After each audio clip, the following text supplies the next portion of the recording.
ಕೃಪೆಯಾಗಲಾರದು, ಭಕ್ತಿ ಇಲ್ಲದೆ ಲಿಂಗ ಕೃಪೆಯಾಗಲಾರದು. ಇದು ಕಾರಣ ಶಿಷ್ಯನೇ ಪರಬ್ರಹ್ಮನಿಂದಾತ ಗುರುಕುಮಾರ ಪಂಚಾಕ್ಷರೇಶ್ವರ ಪಂಚಾಕ್ಷರೇಶ್ವರ. ಗುರುವಿಲ್ಲದೆ ಭಕ್ತಿ ದೊರೆಯಲಾರದು, ಗುರುವಿಲ್ಲದೆ ಭಕ್ತಿ ದೊರೆಯಲಾರದು. ಭಕ್ತಿ ಇಲ್ಲದೆ ಲಿಂಗ ಕೃಪೆಯಾಗಲಾರದು. ಇದು ಕಾರಣ ಶಿಷ್ಯನೇ ಪರಬ್ರಹ್ಮನಿಂದಾತ ಗುರುಕುಮಾರ ಪಂಚಾಕ್ಷರೇಶ್ವರ ಪಂಚಾಕ್ಷರೇಶ್ವರ. ಗುರುವಿಲ್ಲದೆ ಭಕ್ತಿ, ಗುರುವಿಲ್ಲದೆ ಭಕ್ತಿ, ಗುರುವಿಲ್ಲದೆ ಭಕ್ತಿ ದೊರೆಯಲಾರದು. ಧನ್ಯವಾದ. ಆ ಪುಸ್ತಕವನ್ನು ಅವರು ತಂದಿದ್ದನ್ನು ನಮಗೆಲ್ಲ ಗೊತ್ತಿರುವಂಥ ಸಂಗತಿ. ಈಗಾಗಲೇ 14 ವರ್ಷಗಳು ಕಳೆಯುತ್ತದೆ. ಸಿದ್ದೇಶ್ವರ ಸ್ವಾಮಿಯವರು ಮೂಡಿಯೊಳಗೆ ಬಂದು ನಡೆದಾಡಿದ್ದು, ಅವರು ಮಾತನಾಡಿದ್ದು, ನಾವೆಲ್ಲ ಅವ್ರ ಜೊತೆಗೆ ಭಾಳಷ್ಟು ಕಲಿತಿದ್ದು, ಇದು ಭಾಳ ಅತ್ಯಂತ ಒಂದು ಸುಯೋಗ ಅಂತಲೇ ನಾವೆಲ್ಲ ಸಂದರ್ಭದಲ್ಲಿ ನೆನೆಸಿಕೊಳ್ತಾ ಇದ್ದೇನೆ. ಆ ಸಂದರ್ಭದಲ್ಲಿ ಅವರು ಮೂಡಲಿ ಅಂದರೆ ಭಾಳ ಪ್ರೀತಿನ ಇಟ್ಕೊಂಡಿದ್ದರು. ಪೂಜ್ಯ ಗುರುದೇವರು, ಪೂಜ್ಯ ಸಿದ್ದೇಶ್ವರ ಸ್ವಾಮೀಜಿಯವರಾಗಲಿ, ಅವರಿಂದ ಆಗಿರುವಂಥ ಮಲ್ಲಯ್ಯ ಸ್ವಾಮೀಜಿಯವರಾಗಲಿ, ಶ್ರದ್ಧಾನಂದ ಸ್ವಾಮೀಜಿಯವರಾಗಲಿ, ಹಾಗೆ ಅವರೊಂದಿಗೆ ಬಂದಂಥ ಎಲ್ಲ ಸ್ವಾಮೀಜಿಯವರು ಮೂಡಲಿಗೆ ಅಂದರೆ ಅತ್ಯಂತ ಪ್ರೀತಿಯನ್ನು ಇಟ್ಟುಕೊಂಡ ಸಂಗತಿಯನ್ನು ಆಗಾಗ ನಮ್ಮ ಗಮನಕ್ಕೆ ತರ್ತಾ ಇದ್ದರು. ನಮ್ಮ ಮನೆಯೂ ಸಹ ಶ್ರದ್ಧಾನಂದ ಸ್ವಾಮೀಜಿಯವರಿಗೆ ಈ ರೀತಿ ಒಂದು ಪುಸ್ತಕವನ್ನು ರೂಪದಲ್ಲಿ ಬರಲಿಕ್ಕೆ ಅಂತ ಹೇಳಿದಾಗ ಮೂಡಲಿಗೆ ಅಂದ್ಕೂಲೆ ಭಾಳ ಖುಷಿ ಪಟ್ಟರು ಅವರು. ಇಲ್ಲ, ಮೂಡಲಿಗೆ ಅಂದ್ಕೂಲೆ ನಮಗೆ ಭಾಳ ಖುಷಿ ಅನ್ನಿಸ್ತದೆ, 30 ದಿನಗಳು ನಮಗೆ ಭಾಳ ಸಂತೋಷವನ್ನು ತಂದಿತ್ತು ಅನ್ನುವಂಥ ಸಂಗತಿಯನ್ನು ಅವರು ಹೇಳಿದರು. ಹಾಗೆ ಪೂಜ್ಯರು ತಮಗೆಲ್ಲ ಗೊತ್ತಿರೋ, ನಮಗೆ ಗೊತ್ತಿರುವ ಹಾಗೆ ಅದು 30 ದಿನಗಳು ನಡೆದಂಥ ಪ್ರವಚನವನ್ನು ಆ ಸಂದರ್ಭದೊಳಗೆ ಒಂದು ಮಲ್ಲಯ್ಯ ಸ್ವಾಮಿಗಳು ಒಂದು ಮಾತನ್ನು ಹೇಳಿದರು ಅವರು. ಇಲ್ಲ, ಇಲ್ಲಿ ಮೂಡಲಿಗೆಯಲ್ಲಿ ನಡೆದಿರುವಂಥ ಪ್ರವಚನವನ್ನು, ಸಾರಾಂಶವನ್ನು ನಾವು ಅದೇ ಸಂದರ್ಭದೊಳಗನೆ ಯಾಕೆ ಬಿಡುಗಡೆ ಮಾಡಬಾರ್ದು ಪುಸ್ತಕವನ್ನು, ಇದೊಂದು ಪ್ರಯೋಗ ಮಾಡೋಣ, ಇಲ್ಲೇ ಮಾಡೋಣ ಅನ್ನುವಂಥ ಒಂದು ಸಂಗತಿಯನ್ನು ನಮ್ಮ ಗಮನಕ್ಕೆ ತೆಗೆದುಕೊಂಡು ಬಂದಾಗ ಶ್ರದ್ಧಾನಂದ ಸ್ವಾಮೀಜಿಯವರು ಅವ್ರ ಜೊತೆಗಿದ್ದರು. ಹಾಗೆ ಮಲ್ಲಯ್ಯ ಸ್ವಾಮಿಗಳು ಅದನ್ನೊಂದು ಚಾಲೆಂಜ್ ಆಗಿ ತೊಗೊಂಡ್ಕೊಟ್ರು. ಜೊತೆಗೆ ನಾವೆಲ್ಲ ಅದನ್ನು ಸಹಕಾರದಿಂದ ಮಾಡೋಣ ಅಂತಂದು ಹೇಳಿದಾಗ ಅದಕ್ಕೆ ನಾವು ಒಪ್ಕೊಂಡಿದ್ವಿ. ಆ ಸಂದರ್ಭದೊಳಗೆ 2010ರಲ್ಲಿ ಬಹುಶಃ ಅವರು ಇಲ್ಲಿ ಪ್ರವಚನ ನಡೀತಾ ಇತ್ತು. ಬೆಳಗ್ಗೆ 6:30 ಪ್ರವಚನ ಆಗ್ತಾಯಿತ್ತು, 7:30 ಪ್ರವಚನ ಮುಕ್ತಾಯ ಆಗ್ತದ್ದು. ಎಲ್ಲರೂ ತಮ್ಮ ಪಾಡಿಗೆ ತಾವು ಹೋಗ್ತಾ ಇದ್ದರು. ಹಾಗೆ ಶ್ರದ್ಧಾನಂದ ಸ್ವಾಮೀಜಿಯವರು ಅದನ್ನು ಬರೀತಿದ್ರು, ಅದನ್ನು ಅಕ್ಷರ ರೂಪ ಕೊಡ್ತಾಯಿದ್ರು. ಹಾಗೆ ಅದನ್ನು ಕೊಡ್ತಾಯಿದ್ರು. ನಾವು ಅದನ್ನು ಕಂಪ್ಯೂಟರ್ DTP ಮಾಡಿಸಿ ಅದನ್ನೆಲ್ಲ ಪ್ರಿಂಟ್ ಮಾಡ್ತಾಯಿದ್ದೀವಿ. ಅದನ್ನು ಮತ್ತೆ ಹೊಳಿ ತಂದು ಕೊಡೋದು, ಅದಕ್ಕೆ ಅದನ್ನು ದೋಷಗಳನ್ನು ತಿದ್ದಿ ಮತ್ತೆ ಕೊಡೋರು, ಮತ್ತೆ ಅದನ್ನು ತಿದ್ದಿ ಒಂದು ರೂಪಕ್ಕೆ ತರ್ತಾಯಿದ್ದೀವಿ. ಒಂದು ಸಂಗತಿ ಅಂದರೆ, ವಿಶೇಷ ಸಂಗತಿ ಅಂದರೆ, ಸಿದ್ದೇಶ್ವರ ಸ್ವಾಮೀಜಿಯವರ ಪ್ರವಚನ ಮುಗಿದ ಕೊನೆಯ ದಿವಸ ಅಂದರೆ 30 ದಿನಗಳ ಮುಗಿದ ನಂತರ ಅದೇ ದಿನ ಮೂಡಲಿಗೆಯಲ್ಲಿ ಆ ಪ್ರವಚನದ ನಡೆದಂಥ ಪುಸ್ತಕ ಮೂಡಲಿಗೆಯಲ್ಲಿ ಮೊದಲ ಬಾರಿ ಬಿಡುಗಡೆಯಾಗಿದ್ದು ಮೂಡಲಿಗೆಯಲ್ಲಿ ಅನ್ನೋದು ದಾಖಲೆ ಅನ್ನೋದು ಸಂದರ್ಭ ಹೇಳ್ಬೋದು. ಅದನ್ನು ಬಹುಶಃ ಮಲ್ಲಯ್ಯ ಸ್ವಾಮೀಜಿಯವರು ಮತ್ತು ಶ್ರದ್ಧಾನಂದ ಸ್ವಾಮಿಯವರು ಬಹಳ ಚಾಲೆಂಜ್ ಆಗಿ ತೆಗೆದುಕೊಂಡ್ರು. ಅದು ಮುಂದೆ ಅದು ಬೇರೆ ಊರಲ್ಲಿ ಆತು ಇಲ್ಲಿ ಗೊತ್ತಿಲ್ಲ, ಹಿಂದೆ ಆಗಿದ್ದಿಲ್ಲ ಅಂತ ಹೇಳಿದರು. ಮೂಡಲಿಗೆಯಲ್ಲಿ ಅದನ್ನು ಪ್ರಯೋಗ ಮಾಡೋಣ, ದಾಖಲೆ ಮಾಡೋಣ ಅಂತ ಹೇಳಿದಾಗ ಅದನ್ನು ಯಶಸ್ವಿಯಾಗಿ ಮಾಡಿದಂಥ ಸಂಗತಿಯನ್ನು ಈ ಸಂದರ್ಭದಲ್ಲಿ ನಾನು ನೆನಪಿಸ್ಕೊಳ್ತಾ ಇದ್ದೇನೆ. ಇದು ಒಂದು ಅತ್ಯಂತ ಸ್ಮರಣೀಯವಾದಂಥ ಮೂಡಲಿಗೆಯಲ್ಲಿ ಆಗಿರುವಂಥ ಒಂದು ಘಟನೆ ಅಂತ. ಪೂಜ್ಯರು ಇವತ್ತು ನಮ್ಮೊಂದಿಗೆ ವೇದಿಕೆಯನ್ನು ಹಂಚಿಕೊಂಡಿದ್ದಾರೆ. ಪೂಜ್ಯರ ಒಂದು ಪುಣ್ಯಾಗಮನ ಆಗಿದೆ. ಹಾಗೆ ಪೂಜ್ಯರು ಸಿದ್ದೇಶ್ವರ ಸ್ವಾಮೀಜಿಯವರು ಸಹ ಅವರಿಗೆ ಭಾಳ ಅತ್ಯಂತ ನಿಕಟ ಸಂಬಂಧವನ್ನು ಹೊಂದಿರುವಂಥ ಶ್ರದ್ಧಾನಂದ ಸ್ವಾಮೀಜಿಯವರು ಇವತ್ತಿನ ಕಾರ್ಯಕ್ರಮದಲ್ಲಿ ಭಾಗವಹಿಸಿದ್ದಾರೆ. ಅವರನ್ನು ನಾನು ತಮ್ಮೆಲ್ಲರ ಪರವಾಗಿ ಅತ್ಯಂತ ಭಕ್ತಿಪೂರ್ವಕವಾಗಿ ಅವರನ್ನು ಈ ಸಮಾರಂಭಕ್ಕೆ ಸ್ವಾಗತವನ್ನು ಕೋರುತ್ತಾ, ಅವರ ಪ್ರೀತಿ, ಆದರ ಮತ್ತು ಭಕ್ತಿಯ ಮೂಲಕ ಮೂಡಲಿಗೆ ಬಂದು 30 ದಿನಗಳಿಗೆ ಪ್ರವಚನ ಮಾಡುವಂಥ ಸಂದರ್ಭತ್ತು. ಆದರೆ ಬರೋಕ್ಕಿಂತ ಪೂರ್ವದಲ್ಲಿ ಸಾಕಷ್ಟು ಬಾರಿ ಅವರ ಬಳಿಗೆ ಹೋಗೋದು, ನಾವು ಅವರಿಗೆ ನೀವು ಬರಬೇಕಂತ ಹೇಳೋದು, ಈ ರೀತಿಯೆಲ್ಲ ನಾವು ಅವರಿಗೆ ಒತ್ತಾಶೆಯನ್ನು ಹಾಕ್ತಾ ಇದ್ದೀವಿ. ಅವ್ರು ಹೇಗೋ ಒಂದು ಸಂದರ್ಭಕ್ಕೆ ನೋಡ್ಕೊಂಡು ಒಬ್ಬರು ಗದಗದಿಂದ ನಮ್ಮ ಅಲ್ಲಿರುವಂಥ ಶಾಸಕರು ತಾವು ಕಾರ್ಯಕ್ರಮವನ್ನು ಆಯೋಜನೆ ಮಾಡಿದರು. ಅದು ಆ ಕಾರ್ಯಕ್ರಮವನ್ನು ತಪ್ಪಿದಾಗ ಮೂಡಲಿಗೆಗೆ ಒಪ್ಪಿಕೊಳ್ಳುವಂಥ ಒಂದು ಸಂದರ್ಭ ಬಂತು. ಅದಕ್ಕೆ ಆ ಒಂದು ಸಂದರ್ಭದೊಳಗೆ ಮೂಡಲಿಗೆಯ ಜನರ ಒಂದು ಭಕ್ತಿ ಆಧಾರತೆಗೆ ಸಿದ್ದೇಶ್ವರ ಸ್ವಾಮೀಜಿಯವರು ಇವತ್ತು ನಮ್ಮ ಮೂಡಲಿಗೆ ಬಂದು 30 ದಿವಸದೊಳಗೆ ನಮ್ಮ ಮೂಡಲಿ ಶಿಕ್ಷಣ ಸಂಸ್ಥೆಯ ಒಂದು ಮೈದಾನದಲ್ಲಿ ಪ್ರವಚನ ಮಾಡಿರುವಂಥದ್ದು ಅತ್ಯಂತ ಅವಿಸ್ಮರಣೀಯವಾದಂಥ ಘಟನೆ. ಮೂಡಲಿಗೆಯಲ್ಲಿ ಬಂದರು, ಇಲ್ಲಿ ನಡೆದಾಡಿದರು ಮತ್ತು ಅವರು ನಡೆದಾಡೋದೇವರಂತೂ ತಮಗೆಲ್ಲ ಗೊತ್ತಿರೋ ಸಂಗತಿ. ಮೂಡಲಿಗೆ ಭಾಗದಲ್ಲಿ ನಮ್ಮ ಪರಿಸರದಲ್ಲಿ ಮಾತನಾಡಿದರು. ಹಾಗೆ ಮೂಡಲಿಗೆ ಜನರ ಜೊತೆಗೆ ಭಾಳಷ್ಟು ದಿವಸ ಅವರು ಒಡನಾಟವನ್ನು ವಹಿಸಿದರು. ಅಂಥ ಒಂದು ಅಪರೂಪದ ಪೂಜ್ಯರ ಕುರಿತು ಈಗಾಗಲೇ ಹಲವಾರು ಪುಸ್ತಕಗಳು ಬಂದಿವೆ. ಆ ಸಂದರ್ಭದಲ್ಲಿ ಆಗಿರುವಂಥ ಪ್ರವಚನಗಳ ಸಾರಾಂಶಗಳನ್ನು ಪತ್ರಿಕೆಗಳಿಗೆ ಚುಟುಕಾಗಿ ನಾವೆಲ್ಲ ಬರಿತಾ ಇದ್ವಿ. ಅಂಥವುಗಳನ್ನು ಎಲ್ಲಿ ಹೋಗಬಾರ್ದು ಅನ್ನುವಂಥ ಸಂಗತಿಯಿಂದ ನಾವು ಅದನ್ನು ಪುಸ್ತಕ ರೂಪದಲ್ಲಿ ತರುವ ಒಂದು ಉದ್ದೇಶ ಇಟ್ಟುಕೊಂಡು ಕೆಲವರ ಒಂದು ಸಲಹೆಯ ಮೇರೆಗೆ ಮತ್ತು ಪೂಜ್ಯ ಶ್ರದ್ಧಾನ್ ಸ್ವಾಮೀಜಿಯವರ ಒಂದು ಮಾರ್ಗದರ್ಶನದ ಬಗ್ಗೆ ಮತ್ತು ಮಲ್ಲಯ್ಯ ಸ್ವಾಮೀಜಿಯವರ ಮಾರ್ಗದರ್ಶನ ಆಗಿರ್ಬೋದು, ಇವೆಲ್ಲರ ಒಂದು ಮಾರ್ಗದರ್ಶನದ ಮೇರೆಗೆ ಪುಸ್ತಕವನ್ನು ಈಗಾಗಲೇ ನಾವು ಪ್ರಕಟಣೆ ಮಾಡಿ ಇವತ್ತು ಬಿಡುಗಡೆ ಆಗ್ತಾ ಇದೆ ಅಂತ ಈ ಸಂದರ್ಭದಲ್ಲಿ ಹೇಳಿಕೊಳ್ಳುತ್ತಾ, ಇದೆಲ್ಲರ ಹಿಂದೆ ಇವತ್ತು ನಾನು ಮೊದಲಿಂದ ಹೇಳ್ತಾ ಇದ್ದೆ, ಇವತ್ತಿನ ಕಾರ್ಯಕ್ರಮ ಏನಂದ್ರೆ 80% ಪೂಜ್ಯ ಪರಮ ಪೂಜ್ಯ ಸಿದ್ದೇಶ್ವರ ಸ್ವಾಮೀಜಿಯವರು, 20% ಪುಸ್ತಕ. ಪೂಜ್ಯರ ಒಂದು ನೆನಪು ಮಾಡಿಕೊಳ್ಳೋದು, ಸಿದ್ದೇಶ್ವರ ಸ್ವಾಮೀಜಿಯವರು ನೆನಪು ಮಾಡಿಕೊಳ್ಳೋದು ಇವತ್ತಿನ ಕಾರ್ಯಕ್ರಮದ ಮುಖ್ಯ ಭಾಗವಾಗಿದೆ. 20% ಪುಸ್ತಕದ ಕುರಿತು ಇದಿಷ್ಟು ಅನ್ನುವಂಥ ಸಂಗತಿಯನ್ನು ತಮ್ಮ ಗಮನಕ್ಕೆ ನಾನು ತಂದುಕೊಡುತ್ತಾ, ಹಾಗೆ ನನ್ನ ಮಾತುಗಳು ಸಾಕು. ಇವತ್ತು ಮಾತನಾಡೋರು ಪೂಜ್ಯರು ಬಂದಿದ್ದಾರೆ, ಹಾಗೆ ಸಾಹಿತಿಗಳು ಬಂದಿದ್ದಾರೆ. ಅವರ ಮಾತುಗಳನ್ನು ಮತ್ತು ನಾವೆಲ್ಲ ಕೇಳೋಣ ಅಂತ ಹೇಳಿಕೊಡುತ್ತಾ ತಮಗೆಲ್ಲರಿಗೂ ನಾನು ಮತ್ತೊಮ್ಮೆ ನಮಸ್ಕಾರಗಳನ್ನು ತಿಳಿಸುತ್ತಾ ಎಲ್ಲರಿಗೂ ವಂದನೆ ತಿಳಿಸುತ್ತೇನೆ.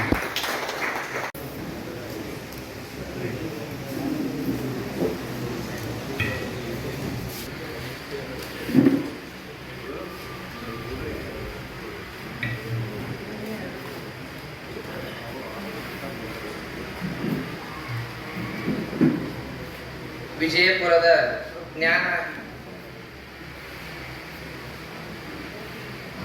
ಜ್ಞಾನ ಯೋಗಾಶ್ರಮದ ಜ್ಞಾನಯೋಗಿ ಶ್ರೀ ಸಿದ್ದೇಶ್ವರ ಮಹಾಸ್ವಾಮೀಜಿಗಳ ಆಧ್ಯಾತ್ಮಿಕ ಪ್ರವಚನಗಳನ್ನು ಒಳಗೊಂಡಿರುವಂತಹ ಸಂಗ್ರಹ ಮಾಲಿಕೆಯಾಗಿರುವ ಜ್ಞಾನಗಂಧ ಗ್ರಂಥದ ಲೋಕಾರ್ಪಣೆ ನಡೆಯುತ್ತಾ ಇದೆ.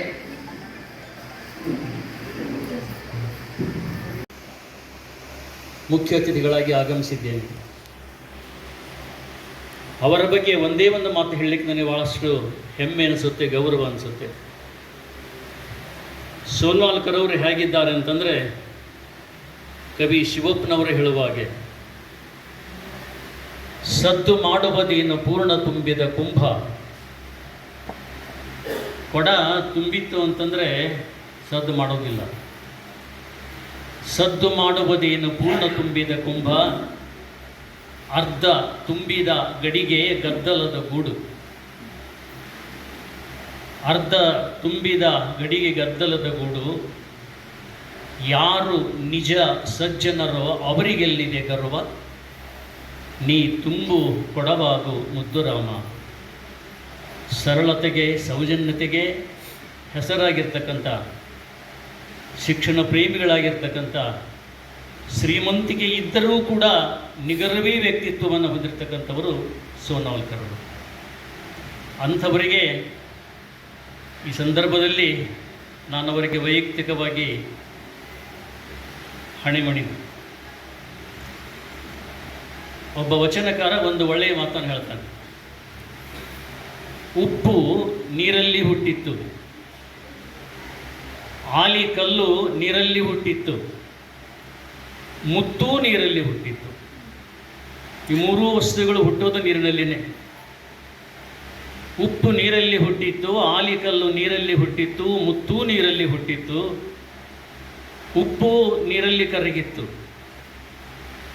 ಆಲಿಕಲ್ಲು ನೀರಲ್ಲಿ ಕರಗಿತ್ತು, ಮುತ್ತು ಕರಗುವುದನ್ನು ಕಾಣೆನ ನೋಡ.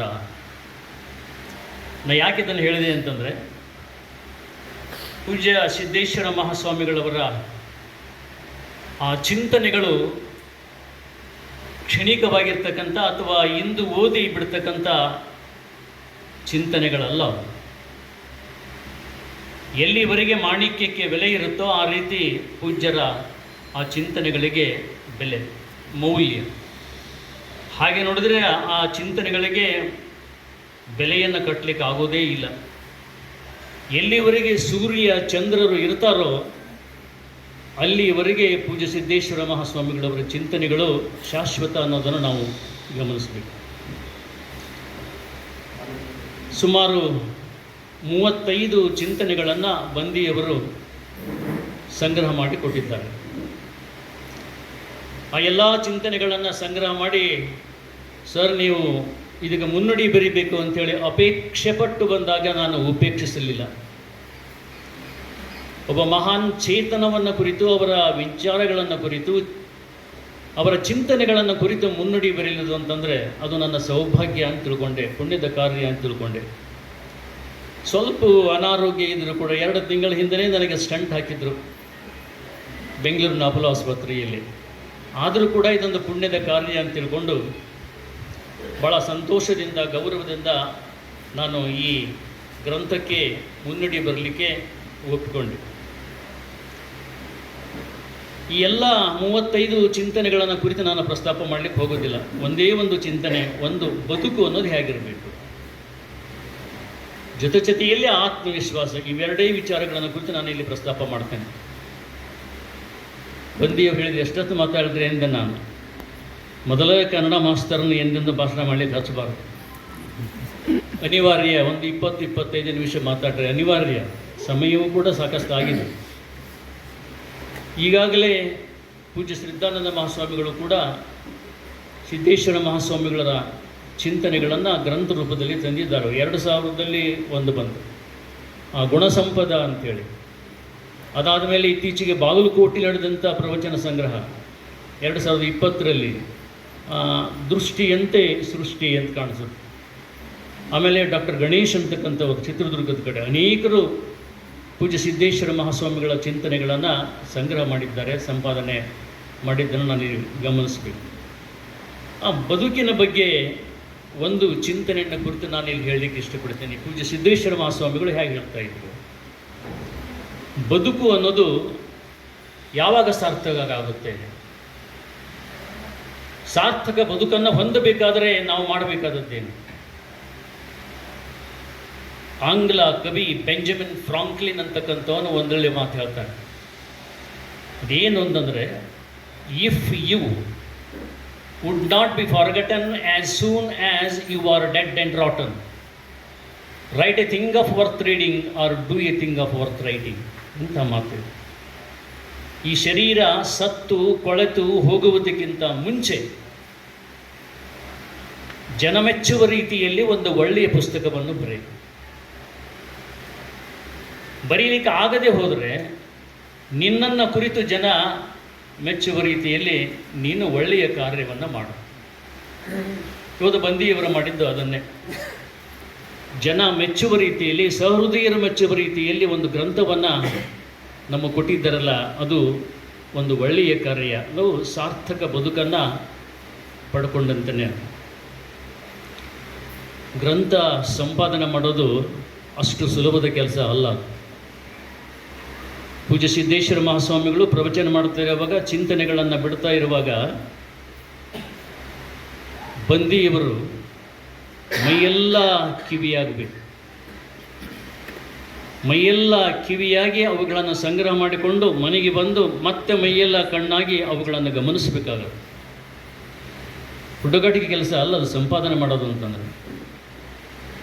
ಆ ಹೇಳಿಕೆಗಳನ್ನು, ಆ ಚಿಂತನೆಗಳನ್ನು ಬರೀತಾ ಇರುವಾಗ, ಸಂಗ್ರಹಿಸ್ತಾ ಇರುವಾಗ ಸ್ವಲ್ಪ ಮಟ್ಟಿಗಾದರೂ ಭಾಷಾ ಪ್ರಭುತ್ವ ನಮ್ಮಲ್ಲಿ ಇರಬೇಕಾಗುತ್ತೆ. ಅಥವಾ ವ್ಯಾಕರಣದ ಪರಿಜ್ಞಾನ ಇಲ್ಲದೆ ಹೋದರೆ ಅರ್ಥಕ್ಕೆ ಅನರ್ಥಗಳು ಆಗೋದು ಕೂಡ ಉಂಟು. ಹೀಗೆ ಒಂದು ನ್ಯಾಯಾಲಯದಲ್ಲಿ ಒಬ್ಬ ಕಳ್ಳ ದರೋಡೆಕೋರ ವಾದ ವಿವಾದ ನಡೆದಿತ್ತು. ನ್ಯಾಯಾಧೀಶರು ತೀರ್ಮಾನ ಕೊಟ್ಟರು. ಏನು ತೀರ್ಮಾನ ಕೊಟ್ಟರು ಅಂತಂದರೆ, hang him not live him ಅಂತ. ಇವನಿಗೆ ಗಲ್ಲು ಶಿಕ್ಷೆಯಾಗಲೇ ಬಿಡುಗಡೆ ಆಗಬಾರ್ದು. ನ್ಯಾಯಾಧೀಶರು ಹೀಗೆ ಹೇಳ್ತಾ ಇರುವಾಗ ಅಲ್ಲೊಬ್ಬ ಸ್ಟೆನ್ನೋ ಕೂತಿರ್ತಾನೆ ಬರ್ಕೊಳ್ಳಿಕ್ಕೆ. ಅವ ಬೇಗ ನ್ಯಾಯಾಧೀಶರು ಏನು ಹೇಳಿದ್ರು ಎಲ್ಲ ಬರ್ಕೊಂಡ, ಎಲ್ಲ ಟೈಪ್ ಆಯಿತು. ಟೈಪ್ ಆದಮೇಲೆ ಸಹಿ ಮಾಡೋದಕ್ಕಿಂತ ಮುಂಚೆ ವಿಚಾರ ಮಾಡಿದ ಅವನು. ಅಲ್ಲ ಸಾಹೇಬರು ಏನೋ ಒಂದು ಕಾಮ ಅಂತ ಹೇಳಿದ್ರಲ್ಲ, ಅದನ್ನ ಎಲ್ಲಿ ಹಾಕೋದು? Hang him not live him ಅಂತ ಹೇಳಿದ್ರು ಅವರು. ಅದನ್ನ ಎಲ್ಲಿ ಹಾಕೋದು? ಹೋಗಲಿ ಬಿಟ್ಟು ಒಂದು ಸಣ್ಣ ಅಲ್ಪ ವಿರಾಮ ಚಿಹ್ನೆ ಇಲ್ಲ, ಎಲ್ಲಿ ಹಾಕಿದ್ರು ನಡೆಯುತ್ತೆ ಅಂಥೇಳಿ ನಾಟ್ ಅಂತಕ್ಕಂಥ ಶಬ್ದದ ಮುಂದೆ ಅಲ್ಪ ವಿರಾಮ ಚಿಹ್ನೆ ಹಾಕಿದ್ರು. ಹ್ಯಾಂಗ್ ಹಿಮ್ ನಾಟ್, ಅವನಿಗೆ ಗಲ್ಲು ಶಿಕ್ಷೆ ಆಗಬಾರ್ದು, ಲಿವ್ ಹಿಮ್, ಬಿಟ್ಟು ಬಿಟ್ರಿ ಅಂತ ಹೇಳೋ ಉದ್ದೇಶ ಇಷ್ಟೇ. ಒಂದು ಡ್ರಾಫ್ಟ್ ಆಗಲಿ, ಒಂದು ವಿಚಾರಗಳಾಗಲಿ, ಒಂದು ಕಥೆಯಾಗಲಿ, ಕಾದಂಬರಿಯಾಗಲಿ, ಅಥವಾ ಪೂಜ್ಯರ ಈ ಚಿಂತನೆಗಳನ್ನಾಗಲಿ ಸಂಗ್ರಹ ಮಾಡಿ ತಪ್ಪು ಆಗದಂತೆ ಭಾಳಷ್ಟು ಎಚ್ಚರ ವಹಿಸಬೇಕಾಗುತ್ತೆ. ಶೇಖರ ಮಠೆ ತಿನ್ನಕ್ಕೆ ಬಾ ಮಂಜುಳ ನೀರಿಗೆ ಹೋಗೋಣ ಹೊಡಜಾರಿ ಬಿದ್ದಲ್ಲೇ ಗಿರಿರಾಮ ತಂದು ಕೊಟ್ಟ ಉಪ್ಪಿಟ್ಟು ಸ್ವಾಗತ ಮಾಮೂಲು ಬಕೆಟ್ ಚಹಾ ಕುಡಿಯೋ ಕಪ್ ನೀರೆಲ್ಲ ಗಪ್ ಅಂದ್ಕೊಂಡು ಹುಡುಗರು ಖುಷಿ. 1-2 ಜಿಲೇಬಿ ಲಾಡು, 3-4 ಮೈಸೂರು ಪಾಕು, 5-6 ಚಪಾತಿ ಖೀರು, 7-8 ಪೆಪ್ಪರ್ಮೆಂಟು, 9-10 ಕೊಡು ಬಿಸ್ಕತ್ತು. ಇಂಥ ಹಾರ ಹೇಳಿದ್ರು ಕೂಡ ಹುಡುಗರು ಒಂದು ಅರ್ಧ ಗಂಟೆ ಅವ್ರ ಮಾತುಗಳನ್ನು ಕೇಳ್ತಿದ್ರು. ಅದಕ್ಕೆ ಎಲ್ಲ ಕಡೆ ಕರ್ತಿದ್ವಿ. ಇದು ಭಾಳ ವಜ್ಜೆ ಆಗ್ತಿತ್ತು. ನಾವು ನೀವು ಒಚ್ಚಿರ್ತೀರಿ ಬರ್ರಿ ಅಂತಾರೆ ಕಾಲ್ ಸಿಕ್ಕಲ್ಲ. ಮತ್ತು ಅಲ್ಲಿ ಕಾರ್ಡ್ ನೋಡೋಟಿಗೆ ನಾವು ಪುಸ್ತಕ ಬಿಡುಗಡೆ ಅಂತಿತ್ತು. ಸಿದ್ದೇಶ್ವರ ಅಜ್ಜರ ಮಾತುಗಳಂದರೆ ಮುತ್ತಿದ್ದು. ಸಿದ್ದೇಶ್ವರಪ್ಪರ ಮಾತುಗಳು ಅಂದರೆ ರತ್ನಗಳಿದ್ದಾಗ ಆ ಮುತ್ತು ರತ್ನಗಳನ್ನು ಒಂದೆಡೆ ಕಲೆ ಹಾಕಿ ನಮಗೆ ಕೊಟ್ಟರು ಬಾಲಶೇಖರ್ ಬಂದು. ಈ ಪುಸ್ತಕವನ್ನು ನಾವು ಮೈ ಮಣ ಸ್ವಚ್ಛ ಮಾಡ್ಕೊಂಡು ಮುಟ್ಟಬೇಕು ಅಂಥ ಪುಸ್ತಕ. ಅದರೊಳಗಿನ ಅರ್ಥ ಎಲ್ಲ ಭಾಳಷ್ಟು ಹೇಳಿಲ್ಲ ಅವರು. ಕೆಲವೊಂದು ಮಾತು ಹೇಳಿದರು. ಮಲಗಿ ಸರ್ ಭಾಳ ಚಂದ ಹೇಳಿದರು. ಬಾಲಶೇಖರ್ ಬಂದು ನನ್ನ ವಿದ್ಯಾರ್ಥಿ, ಹೆಮ್ಮೆಯ ವಿದ್ಯಾರ್ಥಿ. ಹೆಂಗಂದ್ರೆ ಕ್ಲಾಸ್ನ ಒಳಗಡೆ ಅಷ್ಟೇ ನಾವು ಕಳಿಸ್ಲಿಲ್ಲ, ಹೊರಗಡೆನೂ ರಿಂಗ್ ಟೆನ್ನಿಸ್ ಆಡ್ತಿದ್ದೆ. ಅವ್ರು ಕೂಡ ಟೇಬಲ್ ಟೆನ್ನಿಸ್ ಆಡ್ತಿದ್ದೆ, ವಾಲಿಬಾಲ್ ಆಡ್ತಿದ್ದೆ. ವಾಲಿಬಾಲ್ ಅಲ್ಲಿ ಅಷ್ಟೇ ಯಾಕೆ, ಇಲ್ಲಿ ಗ್ರಂಥಪಾಲಕರಾದ ಕೂಡಲೇ ರಡ್ಡೇರ್ ಸರು, ಬಾಲಶೇಖರ್ ಬಂದು ಮತ್ತು ಉಳಿದ ಗೆಳೆಯರು ಕೂಡ ಈ ಮೈದಾನದಾಗೂ ವಾಲಿಬಾಲ್ ಆಡಿವೇನೆ. ಅದನ್ನೆಲ್ಲ ಅವ್ರಿಗೆ ಕೂಡ ಇದ್ದೆ. ಬಾಲಶೇಖರ್ BCom ಮುಗಿಸಿದಾಗ ರಿಸಲ್ಟ್ ಭಾಳ ತಡ ಆಗಿ ಬಂತು. ತಡ ಆಗಿ ಬರೋಣ ಅವರ ಅಣ್ಣ ಮಹಾಶಾಂತ್ ಬಂದು ನನ್ನ ಸ್ನೇಹಿತ, ಆತ್ಮೀಯ ಸ್ನೇಹಿತ. ಅವ್ರ ಮನೆಗೆ ಹೋದಾಗ ಜಯವಂತ್ ಮತ್ತು ಬಾಲಶೇಖರ್ನ ರಿಸಲ್ಟ್ ತಡ ಆಗೈತಿ, MCom ಅದು ಸೀಟ್ ಸಿಗಂಗಿಲ್ಲ, ಮುಂದೆ ಏನು ಮಾಡೋಣ ಅಂತ ಕೇಳಿದರು. ಆವಾಗ ನಾನು ಹೇಳಿದೆ, B.Lic ಸೈನ್ಸಿಗೆ ಬಂದಿತ್ತು ಬೆಲೆ ಹೆಚ್ಚು, ನೌಕರಿ ಸಿಗ್ತಾವೆ. ಗುಲ್ಬರ್ಗಾದೊಳಗೆ ಹೊಸದಾಗಿ ಪ್ರಾರಂಭ ಆಗೈತೆ B.Lic ಸೈನ್ಸ್ ಕೋರ್ಸ್. ಅಲ್ಲಿ ನಿಮ್ಮ ತಂಗಿದ್ದಾಳೆ ಅಂದರೆ ಬಾಲಶೇಖರ್ನ ಅಕ್ಕ, ಅಲ್ಲೇ ಇದ್ದಾರು. ಅದಕ್ಕೆ ಅಲ್ಲಿ ತಡ ಮಾಡಿ ಹೋದ್ರೂ ಅವ್ರು ಅಡ್ಮಿಷನ್ ಆಕೈತಿ, ಹೋಗಿ ಮಾಡಿಸು ಅಂತ ಹೇಳಿ ಅಲ್ಲಿ ಹೋಗಿ B.Lic ಸೈನ್ಸ್ ಮುಗಿಸ್ಕೊಂಡು ಬಂದ ಬಾಲಶೇಖರ್ ತನ್ನ ಕೆಪಾಸಿಟಿ ಮೇಲೆ ಮೂಡಲಿಗೆ ಬಂದು ಇಂಟರ್ವ್ಯೂ ಕೊಟ್ಟು ಸೆಲೆಕ್ಟ್ ಆದ. BCom B.Lic ಸೈನ್ಸ್ ಮಾಡಿದ್ದ ಅಷ್ಟಕ್ಕೆ ಸುಮ್ಮನಾಗಲಿಲ್ಲ. ಈ ಮಹತ್ವಾಕಾಂಕ್ಷಿ ಮನುಷ್ಯ ಬಾಲಶೇಖರ್ನಂಥ ಮಹತ್ವಾಕಾಂಕ್ಷಿನ ನೋಡೇ ಇಲ್ಲ. MComನೂ ಮಾಡಿದರು ಅವರು. MCom ಮಾಡಿ M.Lic ಸೈನ್ಸ್ ಮಾಡಿದರು. ಇವೆರಡೂ ಮಾಸ್ಟರ್ ಡಿಗ್ರಿ ಮಾಡಿ got qualified for the UGC scale. UGC ಸ್ಕೇಲ್ಗೆ ಕ್ವಾಲಿಫೈ ಆಗುವಂಗೆ ಬೆಳೆದ್ಬಿಟ್ರು ನಮಗೆ. ಅಷ್ಟ ಅಲ್ಲ, ಅವ್ರು ಇನ್ನೂ ಬೆಳಿಬೇಕು ಹೆಂಗಂದ್ರೆ, ನಮ್ಮ ಹುಳುಗಬಳಿ ಸರ್ ಪ್ರಜಾವಾಣಿ ವರದಿಗಾರಿದ್ದರು. ಬಾಲಶೇಖರ್, ನಾನು ಅವರಿಬ್ಬರು ಇದ್ದಾಗ ಬಾಲಶೇಖರ್ ಕೇಳಿದರು, ಸರ್ ನಾನು ಪ್ರಜಾವಾಣಿ ವರದಿಗಾರ ಆಗ್ತದೆ, ಏನು ಮಾಡಬೇಕ್ರಿ? ಆವಾಗ ಹುಳುಗಬಳಿ ಅವರು ಹೇಳಿದರು, ನಾನು ಬನಹಟ್ಟಿ ಸುದ್ದಿ ಕಳಿಸಿದ್ನೆ, ಅವ್ರು ಹಾಕ್ತಿದ್ದಿಲ್ಲ. 2ನೇ ಸುದ್ದಿ ಕಳ್ಸೀನಿ, 10 ಸುದ್ದಿ ಕಳ್ಸೀನಿ, 20 ಸುದ್ದಿ ಕಳ್ಸೀನಿ. ಕೊನೆಗೊಮ್ಮೆ ಒಂದು ಸುದ್ದಿ ಪ್ರಕಟ ಆಯ್ತು ಬನಹಟ್ಟಿ ಅಂತ. ಆಮೇಲೆ ಯಾವ್ಯಾವ ಸುದ್ದಿ ಕಳ್ಸೀನಿ ಹಂಗೆ ಅವು ಪ್ರಕಟಣೆ ಹಾಕೋತ ಹೋದ್ರು. ಆಮೇಲೆ ಇಂಟರ್ವ್ಯೂ ಕರೆದ್ರು. ನಾನು ಎಲ್ಲ ಲೇಖನಗಳನ್ನು ಬರೆದಿದ್ದೆ ಅನ್ನೋದರಿಂದ ಸೆಲೆಕ್ಟ್ ಆದೆ. ಹಂಗೆ ನೀನು ಮಾಡು ಅಂತ ಅವ್ರು ಅಡ್ವೈಸ್ ಮಾಡಿದರು. ಮೂಡಲಿಗೆಯಿಂದ ಬಾಲಶೇಖರ್ ಬಂದು ಬೆಳೆ ಸುದ್ದಿ ಕಳ್ಸೋಕ್ಕೆ ಶುರು ಮಾಡಿದ್ರು. ಬಾಲಶೇಖರ್ ಮೂಡಲಿಗೆ ಸುದ್ದಿ ಏನೈತಿ, ಒಂದು ಪ್ರಕಟ ಆಗಲಿಲ್ಲ, 2ನೇ ಪ್ರಕಟ ಆಗಲಿಲ್ಲ, 3ನೇ ಪ್ರಕಟ ಆಗಲಿಲ್ಲ. ಕೊನೆಗೊಮ್ಮೆ ಪ್ರಕಟ ಆಯ್ತು, ಮೂಡಲಿಗೆ ಅಂತೇಳಿ ಬಂತು. ಇವರು ಸುದ್ದಿ ಪ್ರಕಟ ಆಗಿತ್ತು. 1 ತಿಂಗಳಾಗೋಣ ಕಾಲ್ ಫಾರ್ ಮಾಡಿದ್ರು, ಕರೆದ್ರು. ಪ್ರಜಾವಾಣಿ ವರದಿಗಾರರು ಬೇಕಾಗಿದ್ದಾರೆ ಮೂಡಲಿಗೆಗೆ ಅಂತೇಳಿ. ಹುಬ್ಬಳ್ಳಿಗೆ ಇಂಟರ್ವ್ಯೂಗೆ ಹೋಗಲೆ ಎಷ್ಟು ಅಚ್ಚುಕಟ್ಟು ಮನುಷ್ಯ ಅಂದ್ರೆ, ಅವರು ಕಳಿಸಿದ ಸುದ್ದಿಗಳನ್ನು ಒಪ್ಪಗೊರಣವಾಗಿ ಅಂಟಿಸ್ಕೊಂಡಿದ್ರು. ಚಂದಂಗೆ ಅವ್ರು ಇಂಟರ್ವ್ಯೂ ಕಾಲಕ್ಕೆ ಅವ್ರ ಮುಂದೆ ಇಟ್ಟರು. ವಿದೌಟ್ ಎನಿ ಫರ್ದರ್ ಕ್ವಶನ್ಸ್, ಮತ್ತೊಂದು ಪ್ರಶ್ನೆ ಕೇಳಿಲ್ಲ, ಅವ್ರನ್ನ ಅಪಾಯಿಂಟ್ಮೆಂಟ್ ಮಾಡ್ಕೊಂಡ್ಬಿಟ್ರು. ಉಳಿದವ್ರ ಸಾಮಾನ್ಯ ವರದಿಗಾರಾಗಿ ಉಳಿಯಲಿಲ್ಲ ಬಾಲಶೇಖರ್. ತನ್ನ ಕರ್ತೃತ್ವ ಶಕ್ತಿಯಿಂದ ವರದಿಗಾರತ್ವದಲ್ಲಿ ವಿಶೇಷತೆಯನ್ನು ತೋರಿಸುವ ಮೂಲಕ ಪ್ರಜಾವಾಣಿ ಬೆಂಗಳೂರು ಜನರ ಗಮನವನ್ನು ಸೆಳೆದರು. ಬೆಳಗಾವಿಯೊಳಗೆ ಅಖಿಲ ಭಾರತ ಸಾಹಿತ್ಯ ಸಮ್ಮೇಳನ ಆದ್ರೆ ಜಿಲ್ಲಾ ವರದಿಗಾರರ ಜೊತೆಗೆ ಕುಳಿತುಕೊಂಡು ಇವರು ವರದಿ ಬರೆದರು. ಜಿಲ್ಲಾ ವರದಿಗಾರನ ಜೊತೆಗೆ ಕುಳಿತುಕೊಂಡು ವರದಿ ಬರೆದ್ರು. ಆ ವರದಿಗಳು ಪ್ರಕಟ ಆದವು. ಆ ಸಮ್ಮೇಳನಕ್ಕೆ ನಾನು ಒಂದು ಪ್ರಬಂಧ ಮಾಡಿಸೋದಿತ್ತು ಮಕ್ಕಳ ಸಾಹಿತ್ಯದಿಂದ. ಮತ್ತೊಬ್ಬ ದೊಡ್ಡ ವಿದ್ವಾಂಸರು ನನ್ನ ಕೂಡ ಇದ್ದರು. ಮರುದಿನ ಪೇಪರ್ದಾಗ ನಾ ಮಾತಾಡಿದ ಸುದ್ದಿನ ಹೈಲೈಟ್ ಆಗಿತ್ತು. ಅವರು ದೊಡ್ಡ ವಿದ್ವಾಂಸರು ಮೈಸೂರವರು ನನ್ನ ಕೇಳಿದ್ರು, ಅಲ್ಲ ಕಾಡದೇವ್ರವರೇ ನಿಮ್ಮದು ಹೈಲೈಟ್ ಆಗಿದೆ ಇಲ್ಲ ಅವ್ರಿಗೆ. ನಾ ದೊಡ್ಡ ವಿದ್ವಾಂಸದನೇ, ನೀವು ನಿಮ್ಮದಾಗಿತ್ತಲ್ಲ ಅಂದ್ಕೂಡಲೇ ಸರ್ ಏನಿಲ್ಲ ರೀ ಅವರು ರಿಪೋರ್ಟ್ ಮಾಡಿದವರು ನನ್ನ ವಿದ್ಯಾರ್ಥಿ ಅದಾರ್ರಿ, ಹಿಂಗಾಗಿ ರಿಪೋರ್ಟ್ ಮಾಡ್ಯಾರ್ರಿ ಅಂತ ಹೇಳಿ. ಕಾಲೇಜ್ ಲೈಬ್ರರಿಯನ್ನು ಕಟ್ಟ್ಯಾರ, ಉತ್ಕೃಷ್ಟವಾದಂಥ ಲೈಬ್ರರಿ, ಯೂನಿವರ್ಸಿಟಿ ಲೈಬ್ರರಿ ಲೆವೆಲ್ ನಿಲ್ಲುವಂಥದ್ದು. ನಂದು ಮಾತಾಡುವ ಗಿಳಿ ಪುಸ್ತಕ ಎಲ್ಲ ಆಗಿ ಹೋಗಿತ್ತು, ಸಿಗುವಂತಾಗಿತ್ತು. ಯಾರಿಗೂ ಒಂದು ಬೇಕಾಗಿತ್ತು. ನಾ ಬಾಲಶೇಖರ್ಗೆ ಫೋನ್ ಮಾಡಿದೆ, ತಮ್ಮ ಪುಸ್ತಕ ಇಲ್ಲಾಗೈತಪ್ಪ, ನಾ ಹೆಂಗೆ ಮಾಡಲಿನ ತನ್ನ ಗ್ರಂಥಾಲಯದೊಳಗಿನ ಮಾತಾಡುವ ಗಿಳಿ ಹುಡುಕಿ ತೆಗೆದು ಅದನ್ನು ಜೆರಾಕ್ಸ್ ಮಾಡಿಸಿ ನನಗೆ ಕಳಿಸಿಕೊಟ್ಟಿದ್ರು. ಅಷ್ಟು ಒಪ್ಪೂರ್ಣವಾದಂಥ ಲೈಬ್ರರಿಯನ್ನು ಕಟ್ಟಿದೆ. ಪವಿತ್ರಗೊಳಿಸಿದ್ದಾರೆ.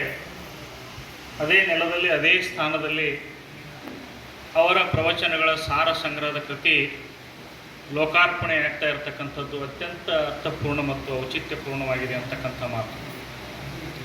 ನಿಮ್ಮ ನೆನಪುಗಳನ್ನು 2010 ಮಾರ್ಚ್ 13ನೇ ತಾರೀಕಿಗೆ ನಾನು ತೆಗೆದುಕೊಂಡು ಹೋಗೋದಾದರೆ, ಇದೇ ನಮ್ಮ ಶಿಕ್ಷಣ ಸಂಸ್ಥೆಯ ಹಿಂದಿನ ಮೈದಾನದಲ್ಲಿ ಸರಿಯಾಗಿ ಬೆಳಗಿನ 6:15 ಗಂಟೆ ಆಗಲೇ ಇಲ್ಲಿ ಜನಸ್ತೋಮ ತುಂಬಿಬಿಟ್ಟಿತ್ತು.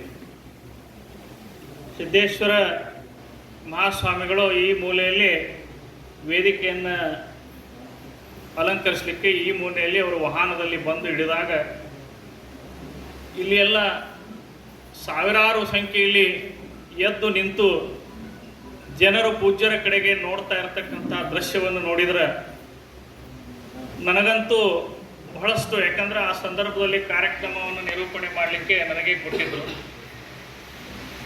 ಬುದ್ಧನ ರೂಪದಲ್ಲಿ, ಬಸವಣ್ಣನ ರೂಪದಲ್ಲಿ ಸಿದ್ದೇಶ್ವರ ಸ್ವಾಮಿಗಳು ನನಗೆ ಆ ದಿವಸ ಕಂಡರು. ಯಾಕಂದರೆ ನಾವು ಅಂಥ ದಾರ್ಶನಿಕರನ್ನು ನಮ್ಮ ಕಾಲದಲ್ಲಿ ನೋಡಿರ್ತಕ್ಕಂಥದ್ದು ನಮ್ಮ ಪುಣ್ಯ ವಿಶೇಷ. ನಾವು ಪ್ರಾಥಮಿಕ ಶಾಲೆಯಲ್ಲಿ ಮತ್ತು ಪ್ರೌಢಶಾಲೆಯಲ್ಲಿ ಓದ್ತಾ ಇದ್ದಾಗ ಬುದ್ಧನ ಬಗ್ಗೆ, ಚೈತನ್ಯ ಮಹಾಪ್ರಭುವಿನ ಬಗ್ಗೆ, ಬಸವಣ್ಣನ ಬಗ್ಗೆ ಬಹಳಷ್ಟು ಅರ್ಥಪೂರ್ಣವಾಗಿ ಹೇಳಿದಾಗ ನನಗಂತೂ ಅನಿಸಿತ್ತು, ಬಹಳಷ್ಟು ಸಲ ನನಗನಿಸಿತ್ತು, ನಾನು ಬಸವಣ್ಣವರ ಕಾಲದಲ್ಲಿ ಹುಟ್ಟಿರ್ಬೇಕಾಗಿತ್ತು, ಅವ್ರು ನೋಡ್ತಾ ಇದ್ದೆ. ನಾನು ಗೌತಮ್ ಬುದ್ಧನ ಕಾಲದಲ್ಲಿ, ಯಾಕಂದರೆ ಅಂಗುಲಿಮಾಲ ಮತ್ತು ಗೌತಮ್ ಬುದ್ಧನ ಪ್ರಸಂಗವನ್ನು ನೋಡಿದಾಗ ಅಂತಹ ಬುದ್ಧನ ಕಾಲದಲ್ಲಿ ಇದ್ದರೆ ಬುದ್ಧನನ್ನು ನೋಡಬಹುದಾಗಿತ್ತೇನೋ ಅಂಥೇಳಿ ವಿದ್ಯಾರ್ಥಿಯಾಗಿದ್ದಾಗ ನನಗೆ ಅನಿಸಿದ್ದು, ಬಹುಶಃ ಬಹಳಷ್ಟು ಜನರಿಗೂ ಕೂಡ ಅನ್ನಿಸ್ತಾ ಇತ್ತು. ಆದರೆ ಅಂತಹ ದಾರ್ಶನಿಕರನ್ನು ನಾವು ಸಿದ್ದೇಶ್ವರ ಪೂಜ್ಯರಲ್ಲಿ ಕಂಡಿರ್ತಕ್ಕಂಥದ್ದು ನಮ್ಮ ಸುದೈವ, ನಮ್ಮ ಭಾಗ್ಯ ಅಂತಕ್ಕಂಥ ಮಾತನ್ನು ನಾನಿಲ್ಲಿ ಹೇಳ್ತಾ ಇದ್ದೇನೆ. ಪೂಜ್ಯರ ಬಗ್ಗೆ, ಪೂಜ್ಯರ ಆಧ್ಯಾತ್ಮಿಕ ಪ್ರವಚನಗಳ ಬಗ್ಗೆ ಈಗಾಗಲೇ ಸಾಕಷ್ಟು ವಿಷಯಗಳನ್ನು ಇಲ್ಲಿ ಹೇಳಿದ. ಅವುಗಳನ್ನು ಬಿಟ್ಟು ನಾನು ಅವರ ಒಂದು ಒಡನಾಟದ ಸಂದರ್ಭದಲ್ಲಿ, ಅವರು ಇಲ್ಲಿ ಪ್ರವಚನವನ್ನು ನಡೆಸಿದಾಗಿರ್ತಕ್ಕಂಥ ಒಂದು ಅವಧಿಯಲ್ಲಿ, ಹಾಗೆ ನಾನು ವಿದ್ಯಾರ್ಥಿಯಾಗಿದ್ದಾಗ ನಡೆದಿರ್ತಕ್ಕಂಥ ಒಂದು 3 ಪ್ರಸಂಗಗಳನ್ನು ಅತ್ಯಂತ ಚುರುಕಾಗಿ ನಾನು ಇಲ್ಲಿ ಹೇಳಲಿಕ್ಕೆ ಬಯಸ್ತಾ ಇದ್ದೇನೆ. ನಾವು ಪದವಿಯನ್ನು ಓದ್ತಾ ಇರ್ತಕ್ಕಂಥ ಸಂದರ್ಭದಲ್ಲಿ ನಮ್ಮ ಮಹಾವಿದ್ಯಾಲಯದ ಗೋಡೆ ಆವರಣದಿಂದ ಸ್ವಲ್ಪ ದೂರ ಹೋದ್ರೆ ಜ್ಞಾನ ಯೋಗಾಶ್ರಮ. ನಾವು ಅಂತಿಮ ವರ್ಷದಲ್ಲಿ ಓದ್ತಾ ಇದ್ದಾಗ ನಮ್ಮ ಒಂದು ಸಣ್ಣ ಕಾರ್ಯಕ್ರಮಕ್ಕೆ ಪೂಜ್ಯರನ್ನು ಆಹ್ವಾನಿಸ್ಬೇಕಂತ ಹೇಳಿ ನಾವೆಲ್ಲ ವಿದ್ಯಾರ್ಥಿಗಳು ನಿರ್ಧಾರವನ್ನು ತೆಗೆದುಕೊಂಡು ಅವರನ್ನು ಆಹ್ವಾನಿಸ್ಲಿಕ್ಕೆ ಹೋದೆವು. ಅವರು ಒಪ್ಪಿಕೊಂಡ್ರು. ನಾವು ನಂತರ ಹೇಳಿದೆವು, ಆ ದಿನ ನಾವು ಒಂದು ಕಾರನ್ನು ತೆಗೆದುಕೊಂಡು ನಿಮ್ಮನ್ನು ಕರೀಲಾಕ್ಕೆ ಬರ್ತಾ ಇದ್ದೇವೆ ಅಂತಕ್ಕಂಥ ಮಾತನ್ನು ಹೇಳಿದಾಗ ಪೂಜ್ಯರು ಸುತಾರಾಮ್ ಒಪ್ಪಲಿಲ್ಲ. ನೀವು ಕಾರನ್ನು ತೆಗೆದುಕೊಂಡು ಬರೋದಾದರೆ ನಾನು ಕಾರ್ಯಕ್ರಮಕ್ಕೆ ಬರೋದಿಲ್ಲ ಅಂದ್ರು. ಯಾಕಂತ ನಾವೆಲ್ಲ ಅವಾಕ್ಕಾಗಿ ಅವ್ರ ಮುಂದೆ ನಿಂತು ಬಿಟ್ಟೆವು. ಅವ್ರು ಹೇಳಿದರು, ನೀವು ವಿದ್ಯಾರ್ಥಿಗಳು ತಂದೆ ತಾಯಿಯವರು ಕೊಡ್ತಕ್ಕಂಥ ದುಡ್ಡಿನಲ್ಲಿ ಶಾಲೆಯನ್ನು ಕಲಿತಾ ಇದ್ದೀರಿ, ಒಂದು ಟಾಂಗಾ ತೆಗೆದುಕೊಂಡು ಬರ್ರಿ ಅಂದರು. ಯಾಕಂದ್ರೆ ಬಿಜಾಪುರದಲ್ಲಿ ಟಾಂಗಾ ಪ್ರಸಿದ್ಧ ಮತ್ತು ಟಾಂಗಾ ಭಾಳ ಸೋವಿ ದರದಲ್ಲಿ ಸಿಗ್ತಾವೆ. ಅವತ್ತು ನಮ್ಮ ಮಹಾವಿದ್ಯಾಲಯಕ್ಕೆ ಟಾಂಗಾದಲ್ಲಿ ಬಂದು ನಮ್ಮ ಕಾರ್ಯಕ್ರಮವನ್ನು ನಡೆಸಿಕೊಟ್ರು. ಇನ್ನು ಎರಡನೇದಾಗಿ ಅವರು ಇಲ್ಲಿ ಪ್ರವಚನವನ್ನು ಹೇಳ್ತಕ್ಕಂಥ ಸಂದರ್ಭದಲ್ಲಿ ಆಗಲೇ ಹೇಳಿದ ಹಾಗೆ ನಮ್ಮ ಗ್ರಂಥಾಲಯಕ್ಕೆ ಭೇಟಿ ಕೊಟ್ಟರು. ಅದ್ರ ಬಗ್ಗೆ ನಾನು ಹೆಚ್ಚು ಹೇಳಲಿಕ್ಕೆ ಹೋಗೋದಿಲ್ಲ. ನಮ್ಮ ಬಂದಿಯವರು ಬಹಳಷ್ಟು ವ್ಯವಸ್ಥಿತವಾಗಿರ್ತಕ್ಕಂಥ ವೈಜ್ಞಾನಿಕವಾಗಿರ್ತಕ್ಕಂಥ ಒಂದು ಗ್ರಂಥಾಲಯವನ್ನು ರೂಪಿಸಿದ್ದಾರೆ. ಆಗಲೇ ಸರ್ ಹೇಳಿದ್ದಾರೆ, ಬಹಳಷ್ಟು ಶ್ರಮಪಟ್ಟು ಬಹಳಷ್ಟು ಆಸಕ್ತಿಯಿಂದ ಆ ಗ್ರಂಥಾಲಯವನ್ನು ಅವರು ಬೆಳೆಸಿದ್ದಾರೆ. ಆ ಗ್ರಂಥಾಲಯಕ್ಕೆ ಬಂದಾಗ ನಾನು ಅವರ ಹಿಂದೆ ಇದ್ದೆ, ಸಿದ್ದೇಶ್ವರ ಸ್ವಾಮಿಗಳ ಹಿಂದೆ ಇದ್ದೆ. ಅನೇಕ ಪುಸ್ತಕಗಳನ್ನು ನೋಡ್ತಾ ನೋಡ್ತಾ ನಮ್ಮ ವಿಷಯಕ್ಕೆ ಬಂದರು. ಪರಿಸರ ಭೂಗೋಳಶಾಸ್ತ್ರ ಅಂತಕ್ಕಂಥ ಒಂದು ಪುಸ್ತಕವನ್ನು ಹಿಡ್ಕೊಂಡ್ರು. ಹೊರಗೆ ತೆಗೆದುಕೊಂಡು ಇದೆಂಥ ವಿಷಯ ರೀ ಅಂತ ಕೇಳಿದ್ರು. ಸರ್ ಅಲ್ಲೇ ಇದ್ರು. ಇಲ್ಲ ಜಾಗೃತಿ ಭೂಗೋಳಶಾಸ್ತ್ರ ಸರ್ ಇಲ್ಲೇ ಅದ ಅವ್ರನ್ನ ಕೇಳಿದ್ರೆ ಅಂತ ಇವ್ರು ನನ್ನ ಕಡೆ ಕೈ ಮಾಡಿದರು. ಆವಾಗ ನಾನು ಪೂಜ್ಯರಿಗೆ ಹೇಳಿದೆ, ಸರ್ ಇದರಲ್ಲಿ ಇಂತಿಂಥ ವಿಷಯ ಐತಿ ಅಂತ ಹೇಳಿದಾಗ, ಈ ವಿಷಯವನ್ನು ನಾನು ಇದುವರೆಗೆ ಗಮನಿಸೇ ಇಲ್ಲ, 4 ದಿವಸ ನಾ ಈ ಪುಸ್ತಕವನ್ನು ತೆಗೆದುಕೊಂಡು ಹೋಗ್ತೀನಿ ಅಂತ ತಿಳ್ಕೊಂಡು ಆ ಪರಿಸರ ಭೂಗೋಳಶಾಸ್ತ್ರ ಪುಸ್ತಕವನ್ನು ತೆಗೆದುಕೊಂಡು. ಇನ್ನೊಂದು ಘಟನೆ ಅಂತಂದರೆ ಗೋಕಾಕದಲ್ಲಿ ಪ್ರವಚನವನ್ನು ಹೇಳ್ತಕ್ಕಂಥ ಸಂದರ್ಭದಲ್ಲಿ ನಮ್ಮ ವಿದ್ಯಾರ್ಥಿಗಳು ಇಲ್ಲಿ ಕಮಲದಿನಿಯಲ್ಲಿ ಒಂದು ಗ್ರಂಥಾಲಯವನ್ನು ರೂಪಿಸಿದ್ರು. ಎಷ್ಟೋ ದಿನಗಳಿಂದ ಅದನ್ನು ಪೂಜ್ಯರ ಕೈಯಿಂದಲೇ ಉದ್ಘಾಟನೆ ಮಾಡಿಸ್ಬೇಕಂತ ತಿಳ್ಕೊಂಡು ಅವರು ಹುಡುಗರು ಬಹಳ ಪ್ರಯತ್ನವನ್ನು ಪಟ್ಟಿದ್ರು. ಅದು ಆಗಿರಲಿಲ್ಲ. ಅವರಿಗೆ ಸಿದ್ದೇಶ್ವರ ಶ್ರೀಗಳು ಏನು ಹೇಳಿದ್ರು ಅಂತಂದ್ರೆ, ನಾನು ಆ ಭಾಗಕ್ಕೆ ಬಂದಾಗ ಬಂದು ಆ ಗ್ರಂಥಾಲಯವನ್ನು ಉದ್ಘಾಟಿಸ್ತೀನಿ ಅಂತ ತಿಳ್ಕೊಂಡು ಹೇಳಿದ್ರು. ಅವಾಗ ಗೋಕಾಕ್ ಬಂದಾಗ ವಿದ್ಯಾರ್ಥಿಗಳು ಹೋಗಿ ಕೇಳಿದಾಗ ಒಪ್ಪಿಕೊಂಡ್ರು. ಬೆಳಗಿನ 5:30 ಗಂಟೆಗೆ ಡಿಸೆಂಬರ್ ತಿಂಗಳಲ್ಲಿ ಭಯಂಕರ ಚಳಿ, ನಾವೆಲ್ಲ ಹೋಗಿದ್ದೇವೆ ಆ ಕಾರ್ಯಕ್ರಮಕ್ಕೆ. ಹೋದಾಗ ಪೂಜ್ಯರು ಏನಂತಂದ್ರೆ ಆ ಕಾರ್ಯಕ್ರಮಕ್ಕೆ ಆಗಮಿಸಿದ್ರು. ಗ್ರಂಥಾಲಯವನ್ನು ಅವರು ಹೇಗೆ ಉದ್ಘಾಟನೆ ಮಾಡಿದ್ರು ಅಂತಂದ್ರೆ, ಅವರು ದೀಪವನ್ನು ಬೆಳಗಿಸಲಿಲ್ಲ, ಆ ವ್ಯವಸ್ಥೆ ಇದ್ರೂ ಕೂಡ ಒಂದು ಪುಸ್ತಕವನ್ನು ತೆಗೆದುಕೊಂಡು ಓದಿ ಗ್ರಂಥಾಲಯವನ್ನು ಉದ್ಘಾಟಿಸಿದ್ರು. ತದನಂತರ ನೋಡ್ತಾ ನೋಡ್ತಾ ಹೋಗುವಲ್ಲಿ ಒಂದು ಗಾಂಧೀಜಿಯವರ ಕುರಿತಾದಂಥ ಒಂದು ಪುಸ್ತಕ ಇತ್ತು. ಆ ಪುಸ್ತಕವನ್ನು ಕೈಗೆ ಎತ್ತುಕೊಂಡು ನೋಡಿ, ನಾನು ಇದುವರೆಗೆ ನನ್ನ ಜೀವನದಲ್ಲಿ ಈ ಪುಸ್ತಕವನ್ನು ನೋಡಿರಲ್ಲ ಅಂದರು. ಈ ಪುಸ್ತಕವನ್ನು ಎಲ್ಲಿಂದ ತಂದರೆ, ಎಲ್ಲಿಂದ ಸಂಗ್ರಹ ಮಾಡಿದ್ರು ಅಂತ ತಿಳ್ಕೊಂಡು ವಿದ್ಯಾರ್ಥಿಗಳಿಗೆ ಕೇಳಿದ್ರು. ಅವ್ರು ಹೇಳಿದ್ರು, ಇಂಥಲ್ಲಿಂದ ತಂದೇವು ಅಂತ ತಿಳ್ಕೊಂಡು. ಈ ಪುಸ್ತಕವನ್ನು ನಾನು 4 ದಿವಸ ತೆಗೆದುಕೊಂಡು ಹೋಗಿ ಓದಿ ಕೊಡ್ತೀನಿ ಅಂತ ಮಾತನ್ನು ಹೇಳಿದರು. ಅಂದರೆ ಸಿದ್ದೇಶ್ವರ ಪೂಜ್ಯರು ಇಷ್ಟು ಜಿಜ್ಞಾಸುಗಳು. ಅವರು ಬಹಳಷ್ಟು ಶಾಂತಿಯನ್ನು ಪ್ರೀತಿಯನ್ನು ಮಾಡ್ತಕ್ಕಂಥವ್ರು, ಪ್ರಕೃತಿಯನ್ನು ಪ್ರೀತಿ ಮಾಡ್ತಕ್ಕಂಥವ್ರು, ಶ್ರದ್ಧೆಯನ್ನು ಪ್ರೀತಿ ಮಾಡ್ತಕ್ಕಂಥವ್ರು. ಯಾರನ್ನಾದರೂ ಅವರು ಒಂದು ಸ್ವಲ್ಪ ಪ್ರೀತಿಯಿಂದ ನೋಡಬೇಕಾದ್ರೆ ಮೊದಲು ಅವರಲ್ಲಿ ಇರ್ತಕ್ಕಂಥ ಶ್ರದ್ಧೆನೇ ನೋಡ್ತಿದ್ರು. ಶಾಂತಿಯನ್ನು ಬಹಳ ಬಯಸ್ತಿದ್ರು, ಪ್ರಕೃತಿಯನ್ನು ಬಹಳ ಪ್ರೀತಿಸ್ತಿದ್ರು. 4ನೇದಾಗಿ ಅವರ ಪ್ರೀತಿ ಅಂದರೆ ಪುಸ್ತಕ ಪ್ರೀತಿ. ಇಂತಹ ಮಹಾ ಪೂಜ್ಯರು ಪ್ರಕೃತಿಯ ಬಗ್ಗೆ ಬೆಳಗಾವಿ ಜಿಲ್ಲೆಗೆ ನಾನು ಅನೇಕ ಕಾರ್ಯಕ್ರಮಗಳಿಗೆ ಹೋದಾಗ, ಒಂದ್ಸಲ ನಾವು ಚಿಂಚಲಿಗೆ ಹೋದಾಗ ಬಹಳ ಮುಕ್ತವಾಗಿ ಅವರು ಸಭೆಯನ್ನು ಉದ್ದೇಶಿಸಿ ಹೇಳಿಬಿಟ್ರು. ಅವ್ರು ಏನಂತಂದ್ರೆ, ಈ ಭಾಗಕ್ಕೆ ಬರಲಿಕ್ಕೆ ನನಗೆ ಬಹಳ ಸಂತೋಷ ಆಗ್ತಾ ಇದೆ ಅಂತ. ಯಾಕಂದ್ರೆ ಎತ್ತ ನೋಡಿದತ್ತ ಹಸಿರು. ಬಿಜಾಪುರ ಜಿಲ್ಲೆಯಲ್ಲಿ ಹಾಗಿಲ್ಲ ಸನ್ನಿವೇಶ. ಈ ಭಾಗಕ್ಕೆ ಬರಲಿಕ್ಕೆ ನನಗೆ ಬಹಳಷ್ಟು ಸಂತೋಷ ಆಗ್ತಾ ಇದೆ. ಯಾಕಂದ್ರೆ ಎಲ್ಲ ಕಡೆನೂ ಕೂಡ ಹಸಿರು ಅಂತಕ್ಕಂಥದ್ದು. ಅಂಥ ಹಸಿರನ್ನು ಪ್ರೀತಿಸ್ತಕ್ಕಂಥ ಪೂಜ್ಯರು, ಪುಸ್ತಕವನ್ನು ಪ್ರೀತಿಸ್ತಕ್ಕಂಥ ಪೂಜ್ಯರು, ಶಾಂತಿಯನ್ನು ಆರಾಧಿಸಿರ್ತಕ್ಕಂಥ ಪೂಜ್ಯರು, ಶ್ರದ್ಧೆಯನ್ನು ಆರಾಧಿಸಿರ್ತಕ್ಕಂಥ ಪೂಜ್ಯರು ನಮ್ಮ ಜೀವನಕ್ಕಾಗಿ ಅವರು ಏನು ಮಾತುಗಳನ್ನು ಹೇಳಿದ್ದಾರೆ ಅದನ್ನು ಅಷ್ಟೇ ಶ್ರದ್ಧೆಯಿಂದ ಬಾಲಶೇಖರ್ ಬಂದಿಯವರು ಈ ಗ್ರಂಥದಲ್ಲಿ ಸಂಪಾದನೆ ಮಾಡಿಕೊಟ್ಟಿದ್ದಾರೆ. ಆದರೆ ಸಂಸ್ಕಾರ ಇತ್ತು. ಆದರೆ ಇವತ್ತು ಶಿಕ್ಷಣ ಇದೆ. ಇವತ್ತು ಆನ್ಲೈನ್ ಶಿಕ್ಷಣ ಇದೆ, ಆಫ್ಲೈನ್ ಇದೆ, ಅಂಗೈಯಲ್ಲಿ ಶಿಕ್ಷಣ ಇದೆ. ಇವತ್ತು ನಾವು ಯಾವುದೇ ಕಾಲೇಜುಗಳಲ್ಲಿ ಹೋಗದೆ ನಾವಿವತ್ತು PhD ಪದವಿಗಳನ್ನ, ಮಾಸ್ಟರ್ ಡಿಗ್ರಿಯನ್ನು ನಾವು ಇವತ್ತು ಪಡಿಬೋದು. ಆದರೆ ಎಂತಹ ಶಿಕ್ಷಣವನ್ನು ಪಡೆದರೂ ಕೂಡ ಇವತ್ತು ಸಂಸ್ಕಾರ ಇವತ್ತು ಕಡಿಮೆ ಇದೆ. ಅದಕ್ಕೆ ಇಂತಹ ಒಂದು ಇವತ್ತಿನ ಬರುವ ಒಂದು ಯುವ ಪೀಳಿಗೆಗೆ ಬಹಳ ಒಂದು ಸಮಯೋಚಿತ ಸಂದರ್ಭದಲ್ಲಿ ಒಂದು ಒಳ್ಳೆಯ ಗ್ರಂಥ ಇವತ್ತು ಬರ್ತಾ ಇದೆ ಅಂತ ನಾನು ಭಾಳ ಹೆಮ್ಮೆಯಿಂದ ನಾನು ಇವತ್ತು ಹೇಳ್ತೇನೆ. ಯಾಕಪ್ಪ ಅಂತಂದರೆ ಇವತ್ತು ಎಂಥ ಒಂದು ಕಠಿಣ ಸಂದರ್ಭ, ಕಠಿಣ ಸಮಯ ಇದೆ ಅಂತಂದರೆ ಇವತ್ತು ನೋಡಿ, ಇವತ್ತು ರಾಮನವಮಿ ಬರಲಿ, ಹನುಮ ಜಯಂತಿ ಬರಲಿ, ಕನಕದಾಸ ಜಯಂತಿ ಬರಲಿ, ಗಣಪತಿ ಉತ್ಸವ ಬರಲಿ, ಇವು ಎದಕ್ಕದಾವಪ್ಪ ಅಂತಂದರೆ ಅವರ ಚಿಂತನೆಗಳನ್ನ ನಾವು ಒಂದು ದಿವಸ ಆದರೂ ನಾವು ನೆನಿಬೇಕಂತೇಳಿ ಇವತ್ತು ಅಂಥ ಉತ್ಸವಗಳಿವೆ. ಆದರೆ ಇವತ್ತು ನಾವು ಇವತ್ತು ಏನು ಮಾಡ್ತಾ ಇದ್ದೀವಿ, ಅಂತಹ ಒಂದು ಉತ್ಸವದಿಂದ, ಅಂತಹ ಒಂದು ಜನ್ಮದಿನದಂದು ನಾವಿವತ್ತು ಕಿವಿಯಲ್ಲಿ ಕಾಟನ್ ಹತ್ತಿಯನ್ನು ಹಾಕಿಕೊಳ್ಳುವಂಥ ಒಂದು DJ ಸಂಸ್ಕೃತಿ ಇವತ್ತು ಬೆಳೀತಾ ಇದೆ. ಅಂತಹ ಒಂದು DJ ಸಂಸ್ಕೃತಿಯಲ್ಲಿ ಸಂಸ್ಕಾರ ಅನ್ನೋದು ಏನು, ಅಂತಹ ದೇವವಾಣಿ ಎಂತಹದು ಎನ್ನುವಂತಹ ಇವತ್ತು ಒಂದು ಮಾತುಗಳನ್ನು ಬಂದಿಸರವರು ಒಂದು ಒಳ್ಳೆಯ ಗ್ರಂಥದ ಮುಖಾಂತರ ನಮ್ಮೆಲ್ಲರ ಮುಂದೆ ಇವತ್ತು ಕೊಟ್ಟಿದ್ದಾರೆ. ಅದಕ್ಕೆ ಇವತ್ತು ನಾನು ಮುಖ್ಯವಾಗಿ ಹೇಳೋದು ಏನಪ್ಪ ಅಂತಂದರೆ, ಬಹಳ ಒಂದು ಜವಾಬ್ದಾರಿಯಿಂದ ಗ್ರಂಥ ಸಂಪಾದನೆಯನ್ನು ಮಾಡಿರ್ತಕ್ಕಂತಹ ಬಂದೀಸರವರಿಗಿಂತ ಇವತ್ತಿನ ಕಾರ್ಯಕ್ರಮದಲ್ಲಿ ಪಾಲ್ಗೊಂಡಿರ್ತಕ್ಕಂತಹ ನಿಮ್ಮೆಲ್ಲರ ಜವಾಬ್ದಾರಿ ಇವತ್ತು ಹೆಚ್ಚಿದೆ. ಯಾಕಪ್ಪ ಅಂತಂದರೆ, ಇಂತಹ ಒಂದು ಪುಸ್ತಕಗಳನ್ನು ಹಿಡಿಯುವ ಕೈಗಳು, ಕೇಳುವ ಕಿವಿಗಳು, ನೋಡುವ ಕಣ್ಣುಗಳನ್ನು ಬೆಳೆಸಬೇಕಾಗಿರ್ತಕ್ಕಂತಹ ಜವಾಬ್ದಾರಿ. ಯಾಕಪ್ಪ ಅಂತಂದರೆ ಇವತ್ತು ಸಾಹಿತ್ಯ ಅಷ್ಟೇ ಅಲ್ಲ, ಸಾಹಿತ್ಯದ ಅಭಿಮಾನಿಗಳನ್ನು ನಾವು ಇವತ್ತು ಬೆಳೆಸಬೇಕಾಗಿದೆ. ಒಬ್ಬ ಪ್ರಖ್ಯಾತ ಸಾಹಿತಿ ಒಂದು ಸಂದರ್ಭದಲ್ಲಿ ನನಗೆ ನೆನಪು ಬರ್ತದೆ, ಲಕ್ಷ್ಮೀನಾರಾಯಣ ಅಂತೇಳಿ ಒಬ್ಬ ಪ್ರಖ್ಯಾತ ಸಾಹಿತಿಗಳು. ಅವರು ಹೀಗೆ ಒಂದು ವೇದಿಕೆಯ ಮೇಲೆ ಒಂದು ವಿಷಯದ ಕುರಿತು ಬಹಳ ಸವಿಸ್ತಾರವಾಗಿ ಅವರೊಂದು ವಿಷಯವನ್ನು ಮಂಡನೆ ಮಾಡಿ ಹಿಡಿದಾಗ ಒಬ್ಬ ಶಿಷ್ಯ ಅವರಿಗೆ ಹೇಳ್ತಾರೆ, ನೀವು ಕವಿ, ನಾನು ಕಿವಿ, ನನ್ನ ಕಿವಿ ಇಲ್ದಿದ್ರೆ ನಿಮ್ಮ ಕವಿತ್ವಕ್ಕೆ ಎಲ್ಲಿಯ ಮೌಲ್ಯ ಅಂತ ಹೇಳ್ತಾರೆ.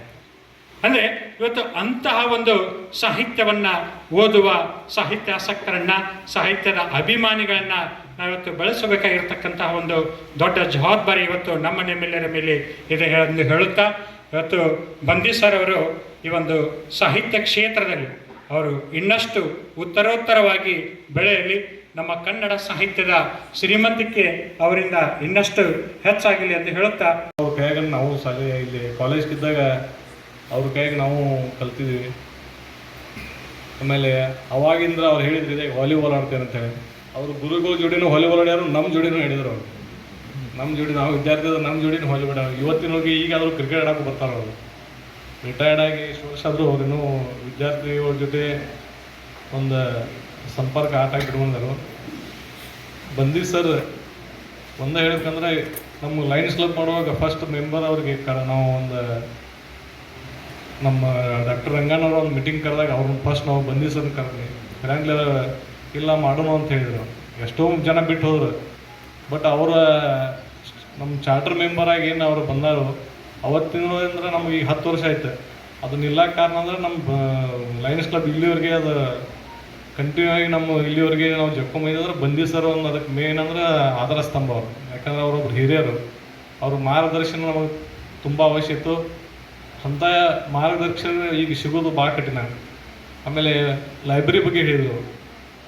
ನಮ್ಮ ಲೈಬ್ರರಿ ಏನಾದ್ರು ಇವತ್ತು ಆ ಮಟ್ಟಕ್ಕೆ ಐತೆ ಅಂದ್ರೆ ಅದಕ್ಕೆ ಕಾರಣ ಬಂದೀಸರ್. ಇವತ್ತಿಗಾದರೂ ಬಂದೀಸರ್ ಅಲ್ಲಿ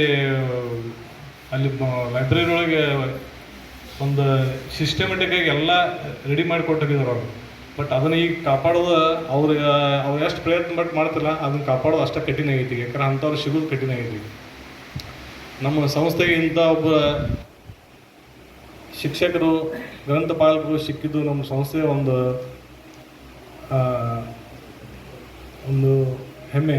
ಅದರ ಜೊತೆಗೆ ಸಿದ್ದೇಶ್ವರಪ್ಪಗಳು ಇಲ್ಲಿ ಬಂದು ಪಾದ ಹಾಕಿ ಹೋಗಿದ್ರು. ಅವರು ಹೊಳ್ಳಿ ಈಗ ಅಂದ್ರೆ ಸಿದ್ದೇಶ್ವರಪ್ಪಗಳನ್ನ ಹೊಳ್ಳಿ ನೆನಪಿಸುವಂಥ ಕಾರ್ಯಕ್ರಮ ಅವರಿಂದನೇ ಇವತ್ತು ನೆರವೇರಿತು. ಅದ ಕುರಿತಾಗಿ ಇಂಥ ಶ್ರೀಗಳು ನಮ್ಮ ಸಂಸ್ಥೆಗೆ ಮತ್ತು ಪಾದ ಹಾಕಿದ್ದಾರೆ. ಅವರ ಸಿದ್ದೇಶ್ವರಪ್ಪಗಳು ಹೊಳ್ಳಿ ಈಗ ಅವ್ರ ಪ್ರವಚನ ಏನು ಕೊಡ್ತಿರಲ್ಲ ಅದೇ ಥರ ಇವತ್ತಿನ ಕಾರ್ಯಕ್ರಮನೂ ಅವ್ರು ನೆರವೇರಿಸ ಕೊಟ್ಟಿದ್ದಾರೆ. ಆದ್ದರಿಂದ ಬಂದೀಸರಿಗೆ ನಾವು ಎಷ್ಟು ಇದನ್ನು ಹೇಳಿದ್ರು ಕಡಿಮೆನೇ. ಆಮೇಲೆ ಅವರ ಕುಟುಂಬಕ್ಕೂ ಅವ್ರಿಗೂ ಇನ್ನೂ ಹೆಚ್ಚಿನ ಐಶ್ವರ್ಯ ಕೊಟ್ಟು ಭಗವಂತ ಇಂಥ ಇನ್ನೂ ಹೆಚ್ಚಿನ ಕಾರ್ಯಕ್ರಮ ಅವರಿಂದ ನೆರವೇರಲಿ ಅಂತ ಹೇಳಿ ಒಂದೆರಡು ಮಾತುಗಳು ಹೇಳಿ ಆಗಿದೆ. ಇಲ್ಲಿ ಹೇಳ್ತಾ ಹೋಗ್ಬೇಕಾದ್ರೆ ನಾವು ಇಲ್ಲಿ ಅಪ್ಪ ಅವ್ರ ಪ್ರವಚನ ನಡೆದಾಗ ಸೋನವಲ್ಕರ್ ತೋಟದಲ್ಲಿ ಇದ್ದೀವಿ. ಅಲ್ಲಿ ನಮಗಾಗೆ ಒಂದು ಒಂದು ಹೊಸ ಇದನ್ನ ಕುಟೀರ ತಯಾರು ಮಾಡಿದ್ದರು. ನನಗೆ ಅನಿಸ್ತಿತ್ತು, ಹಿಂದಕ್ಕೆ ಋಷಿಗಳ ಒಂದು ಆಶ್ರಮ ಇದ್ದು ಅಲ್ವರಿ ಕುಟೀರಗಳ, ಬಹುಶಃ ಅದನ್ನು ಮತ್ತೆ ಪುನಃ ಕುಟೀರವನ್ನು ನಿರ್ಮಾಣ ಮಾಡಿ ನಮಗೆ ಋಷಿ ಆಶ್ರಮ ನಿರ್ಮಾಣ ಕೊಟ್ಟವರು ಸುನಾವಲ್ಕರ್. ಭಾಳ ಸಂತೋಷ ಆಗ್ತದೆ ಅಂತ ಆ ಪುನಃ ಋಷಿ ಜೀವನ ನಮಗೆ ನೆನಪಿಗೆ ತಂದು ಕೊಟ್ಟರು. ಒಟ್ಟಾರೆ ಇವತ್ತು ಅಂಥ ಒಂದು ಸುಂದರ ಮತ್ತೆ ಕಾರ್ಯಕ್ರಮ ನೆನಪಿಸಿಕೊಡ್ಲಿಕ್ಕೆ ಅವಕಾಶ ಮಾಡಿಕೊಟ್ಟಂಥ ತಮ್ಮೆಲ್ಲರಿಗೂ ಮತ್ತೊಮ್ಮೆ ನಮ್ಮನೆಗಳು ಹೇಳೋದರೊಂದಿಗೆ ಇಲ್ಲಿ ಭಾಳ ಜನ ನಮ್ಮ ಕುಲಗೊಳಿಸ್ತಾರವ್ರು ಇದ್ದಾರೆ, ಎಲ್ಲ ಹಿರಿಯರು. ನಾನು ಏನು ಹೇಳಬೇಕು ನನಗೆ ಗೊತ್ತಾಗ್ತಿಲ್ಲ. ಅಜ್ಜವ್ರ ಆಶೀರ್ವಚನೆ ಮಾಡೋರಿದ್ದಾರೆ. ಆದರೂ ಒಂದು ಆತ್ಮೀಯತೆಯಿಂದ ಬಂತಿಯವರು ಬಂದಿಯವರು. ಅವ್ರ ಹೆಸರು ಬಾಲಶೇಖರ, ಅವ್ರು ಇರುವುದು ಬಾಲಶೇಖರ. ಮಗುವಿನ ಮನಸ್ಸು ಬಾಲಶೇಖರ ಅಂದರೆ ಮಗುವಿನ ಮನಸ್ಸಿನುಳ್ಳವರು ಅಂತ ಬಾಲಶೇಖರ್ ಅವರು ಈ ಒಂದು ಒಳ್ಳೆಯ ಕಾರ್ಯವನ್ನು ಮಾಡಿದರು.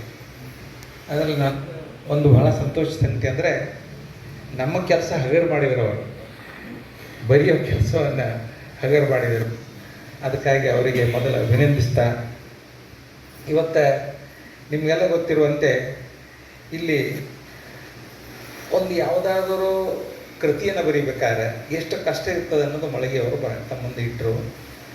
ನಿಮಗೆಲ್ಲ ಗೊತ್ತಿರುವಂತೆ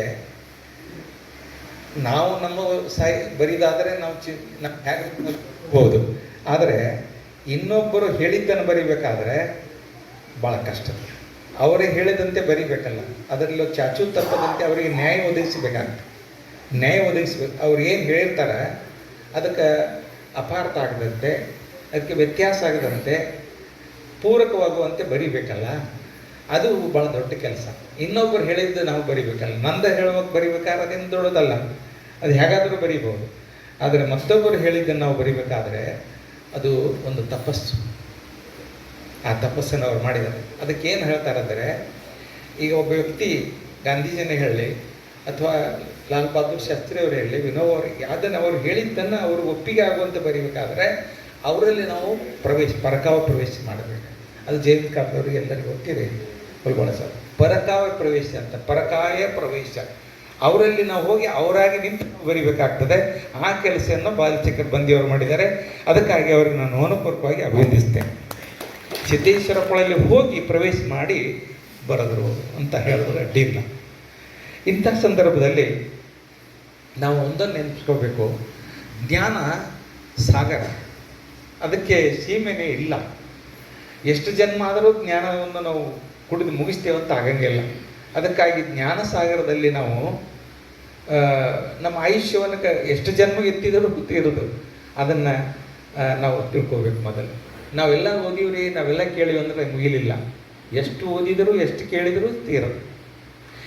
ವಿಜ್ಞಾನದಲ್ಲಿ ಕೂಡ ನೊಬೆಲ್ ಪ್ರೈಸ್ ಪಡ್ಕೊಂಡಂಥ ವಿಜ್ಞಾನಿ, ಭೌತ ವಿಜ್ಞಾನಿಗೆ ಒಮ್ಮೆ ಕೇಳ್ತಾರೆ, ಅಪ್ಪ ಅವರೇ ಹೇಳಿದ ಮಾತು, ನ್ಯೂಟನ್ ಇರ್ಬೋದು ನೋಡಿ, ನ್ಯೂಟನ್ ಅವರೇ ಜಗತ್ತಿನಲ್ಲಿ ನೀವು ಎಂಥ ಸಂಶೋಧನೆ ಮಾಡಿದ್ದೀರಿ ಅಂದರೆ ಇಡೀ ಜಗತ್ತಿನ ಜ್ಞಾನ ಅರೆದು ಕೊಡಿದ್ದೀರಿ ನೀವು.